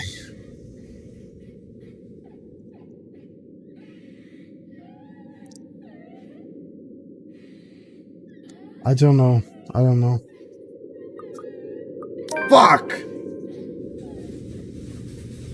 So it's still authentic. I didn't see anything. I couldn't find anything. I can search for Ash, but what if it's too late by then? With how big the place is, he can be anywhere. It's very likely by the time we come back, someone already bit the dust.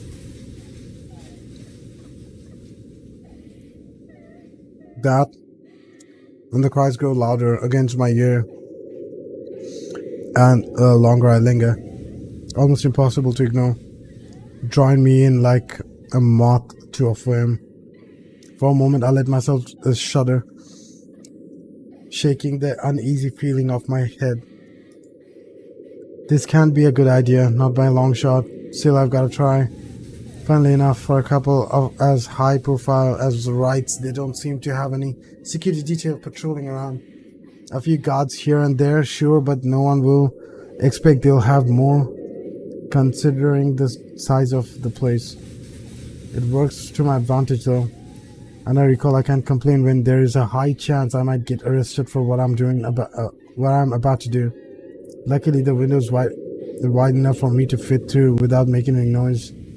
There's certainly no going back now.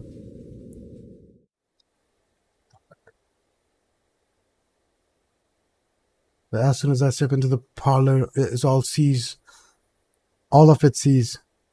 Well, I find no trace of the woman I heard crying like I'm expecting to. The room is still empty at this time of the morning, and I'm left standing awkwardly in the middle of the hush. I shouldn't have entered. I feel like maybe she just hid somewhere. Hello? Are you here? I heard someone earlier, and I'm here to help. Before I answer, I let the question hang in the air. But several seconds merely go by without a word, or the slightest movement or to indicate there is someone in here. Has been here.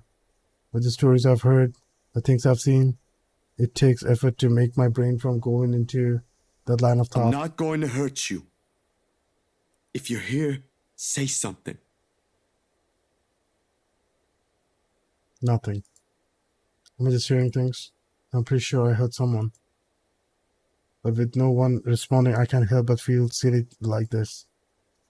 And the awareness that I just trespass a house for nothing because of some voice prickles at me. Just get out of there. Suddenly the silence feels uncomfortable and a needling anxiety slowly creeps up my back. I should get out while I can. If it ain't there, it ain't there. I don't spare the room another glance when I walk back the way I came. Out into the window, leave before someone else notices. I thought I heard a servant moving around here. Turns out it's just a rat scurrying about. Johannes, come on. How unpleasant. My heart shoots up into my throat. I can run. The window is a few steps away. I should be able to escape. But instead, out of some foolish impulse, I turn around. Perhaps it's because the only impression the guy has left me is what few times we met is nothing but unsettling. This ain't what you think it is. You're quite the distance from the kitchen, I'm afraid. Perhaps I should lead you there. Someone's in here before me. I wasn't here for what you're thinking. There was sobbing and... First blow knocks the wind out of me, sending me heaving and crumpling to my knees. Tears well up in my eyes as the pain swells when he twists my wrist behind my back. You've gotta listen to me. Then again, dirty thieves aren't welcome in my kitchen either.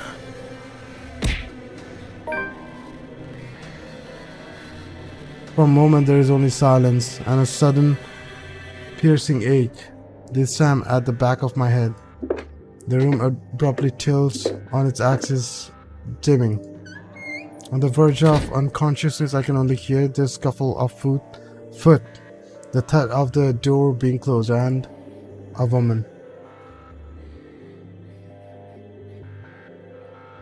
Crying. Asking for help. I know no more.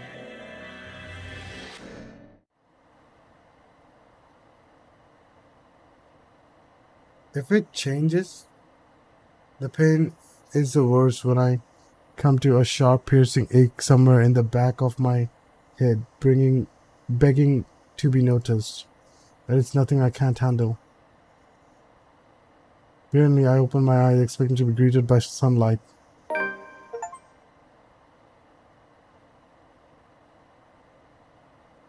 However, the walls I welcome unfamiliar. Who am I playing as? Still Zachary, okay. When everything comes to focus, I recognize the place for what it is. A cell. Dark, cramped, with only light coming from the moon outside, streaming through the sole window barred by the thick metal bars. Memory rushes back to the sharp burst, the mansion looking for Ashton, familiar tune, and a woman crying.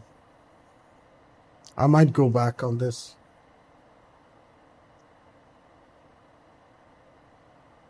All while my head still aches from the hit I've received. Still better than a morgue, I guess. Gingerly, I pulled myself up, stretch and cramps from my shoulder as I do so, but stopping when a sudden movement introduced an acute stinging pain right through my Damn, arm. they got me good. What time is it? As expected, they'd taken everything I have on person, wallet, cell phone, my keys, meds, even a small pack of gum. Protocol is protocol. In the first place, ending back in another cell ain't my agenda. The first time was not a pleasant experience, and this certainly won't be either. Considering who has likely put me in here, it could be much worse. The bars are cold to my touch when I approach it, looking for a person on duty.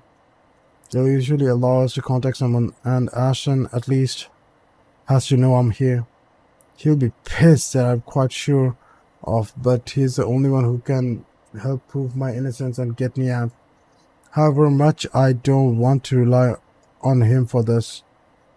The hallway in front of the cell is empty, but voices float through from further in, like the poor officers assigned to late night duty.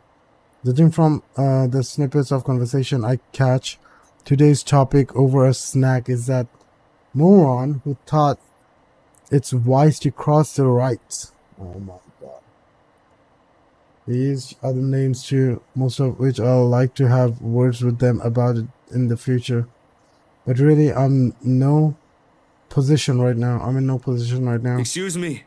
Anyone? I might go back, yeah. Silence. Excuse me. I need to make a... Exactly. I was thinking this. Blood freezes in my veins, and my grip on the bar tightens. I don't dare turn, because more than the haunting melody, I'm afraid what I'll see. Of course, who's singing Ma's lovely lullaby, a death song. That's what it is now. But I guess that is what it has always been. If this is the end's calling, I'll prefer that it is not her vicious smile that I see last. Oh, Zach, sweetie. Don't you love this song?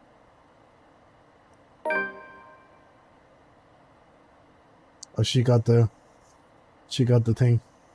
And I hit snaps up in surprise, and I swivel to Miss Wright. Miss Wright. Excuse me. Of all people, sitting on the cot. Her smile as easy and sweet as ever. Miss Wright, what are you... how did you... I just served her to check. A prison break is last thing on my mind, of course, but her presence here begs for a lot of puzzling questions to be answered. Locked tight. Was I just too groggy earlier that I didn't notice her? Don't be surprised, darling. Money and power can get you anything. She has a point. Out of all people, she knows more than anyone how to play the game in the world. Yet to hear it straight out of her, it's like talking to a different person. I don't bring this up, however. Perhaps she's just having a bad day or a tiff with her husband. After the incident the other day at their party, well, I don't like gossip, but it won't be surprising. Anyone can say the strangest things when in bad mood. Still, I know. You ain't supposed to be here, Miss Wright. Why ever not? Isn't it comfortable here? Well, it is, kind of. But you're still not supposed to be on this side of the cell. Is she in there with him? Is that what do you mean by caught? Besides, it's too early. Or too late for a visit. This is beyond the scheduled hours.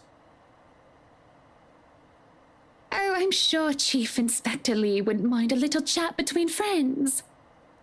Besides, his prison officers just snoring in the break room.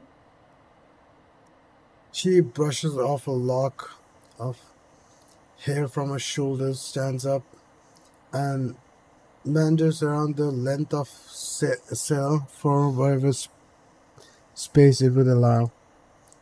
As if this is just a simple stroll in the park, making a show of checking every scratch the past occupants of the room has left on its wall.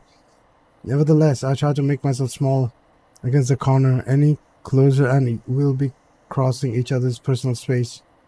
Frankly, that's more than I'm comfortable with. Be that as it may, they have cameras here too. How are you going to explain that when they check? That doesn't matter, dear. It does. Your popularity ain't going to give you any kind of immunity from the law.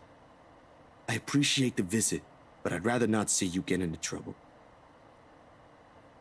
It makes her stop. But just as I'm starting to think I'll finally reason with her. You don't want to get out of here. Of course I do. But you don't have to do anything. It's my fault. I'll find a way out of this mess. You did bring it to yourself. This really is just a misunderstanding, Hana. I didn't mean to trespass. If you'll just listen to the whole story, you'll know I didn't mean to do it. I'm really disappointed in you. I look straight at her at the sudden change of her tone, checking out any signs if I've upset her with what I did. Of course she would be. She has every right to. After all that talk, the little attempts of build friendship, here I went to broke into another person's house. Her home. So many levels beyond any kind of friendship, it's still wrong. Her anger doesn't come as I'm expecting it to, however. Instead, she smiles. This is why I want to go back. A horrid little smile I didn't think I'd ever see from her. Breaking into our home, disturbing my love in his sleep. You've upset my Prince Zack. You've really upset him. Hannah? Panic swells in me, ripping up my spine. Irrational, I know. You shouldn't feel this way about anyone you know. But here I am, backing away, trying to keep my ample distance between the two of us. I'm afraid, wholly afraid of her. This ain't Hannah. The bar rattles as soon as my shoulders hit it. A hindrance, not to freedom but to safety. Has anyone ever told you how beautiful those eyes of yours are? My Nana? Occasionally my sister. Hannah? You alright?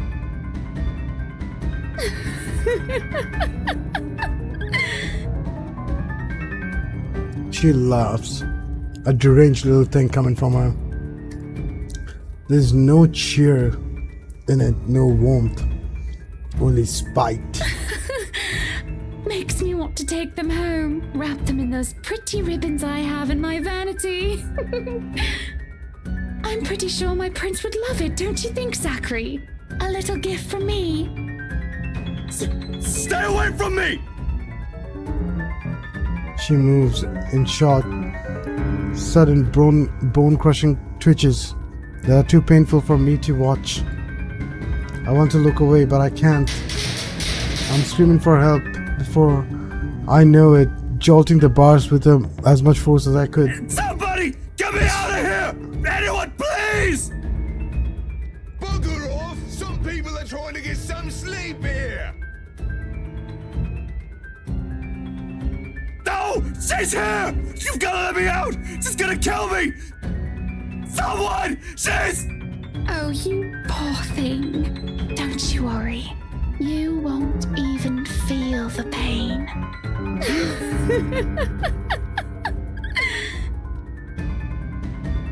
Get the locket off.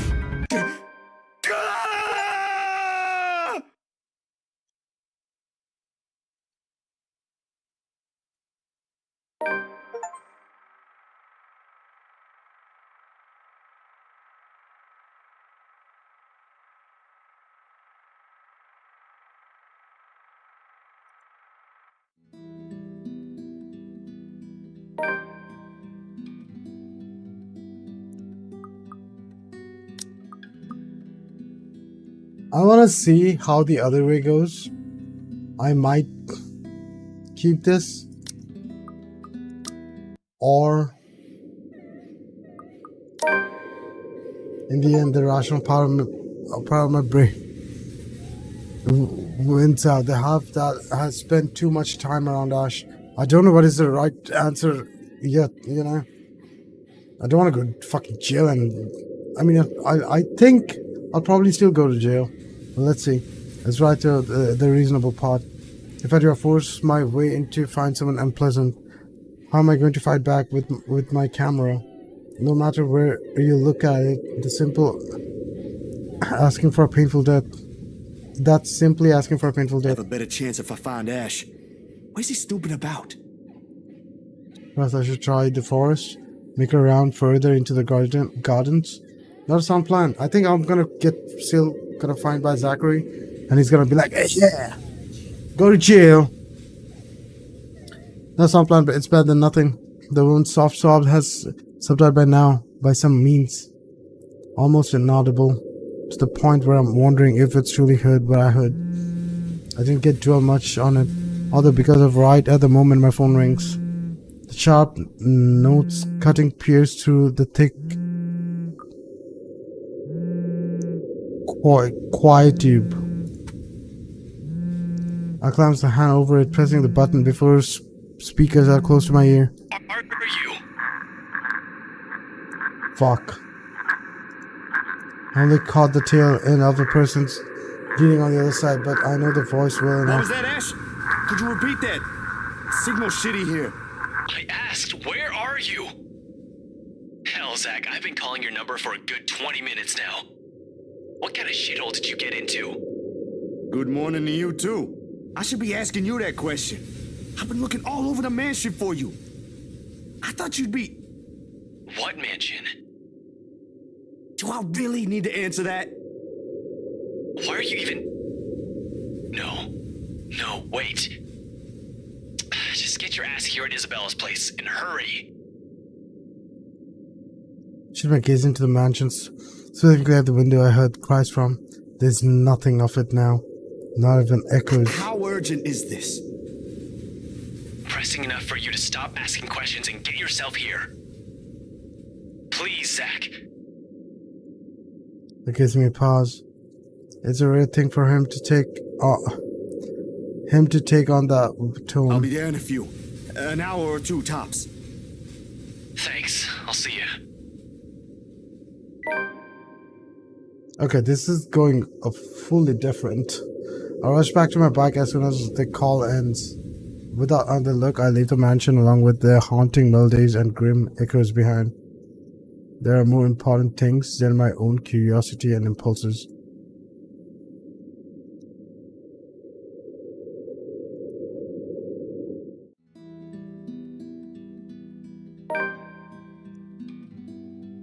And it ends there. I'm gonna look this up again.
I don't understand.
Doesn't say anything.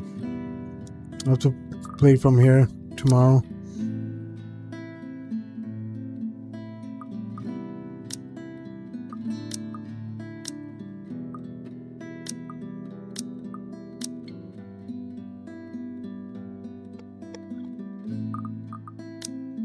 Anyway, I'll save.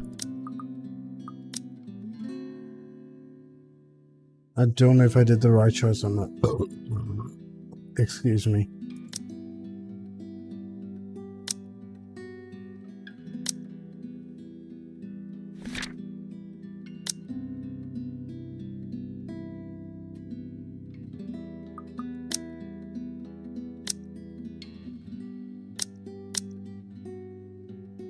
So 6-year-old, 31. She's 31. Damn.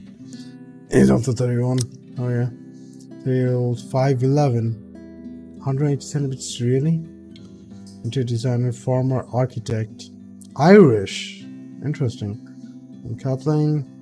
You know what? Kathleen? What is Kathleen? Catholic. Bachelor of Arts and Architecture.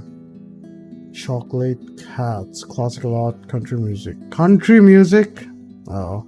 Karaoke, board games, video games, anime, and other obscure pop culture items. Yoga. Why? Acoustic guitar. Video games. Anyway, that's it for me. Thank you guys. Thank you for being here. Thank you for watching. You lurkers. I'm gonna go. I'm gonna take my drunk self and go and have some pizza. So yeah, thank you. Oh damn, that was something. I'll leave you guys with this beautiful guitar tune. Bye bye. I love you.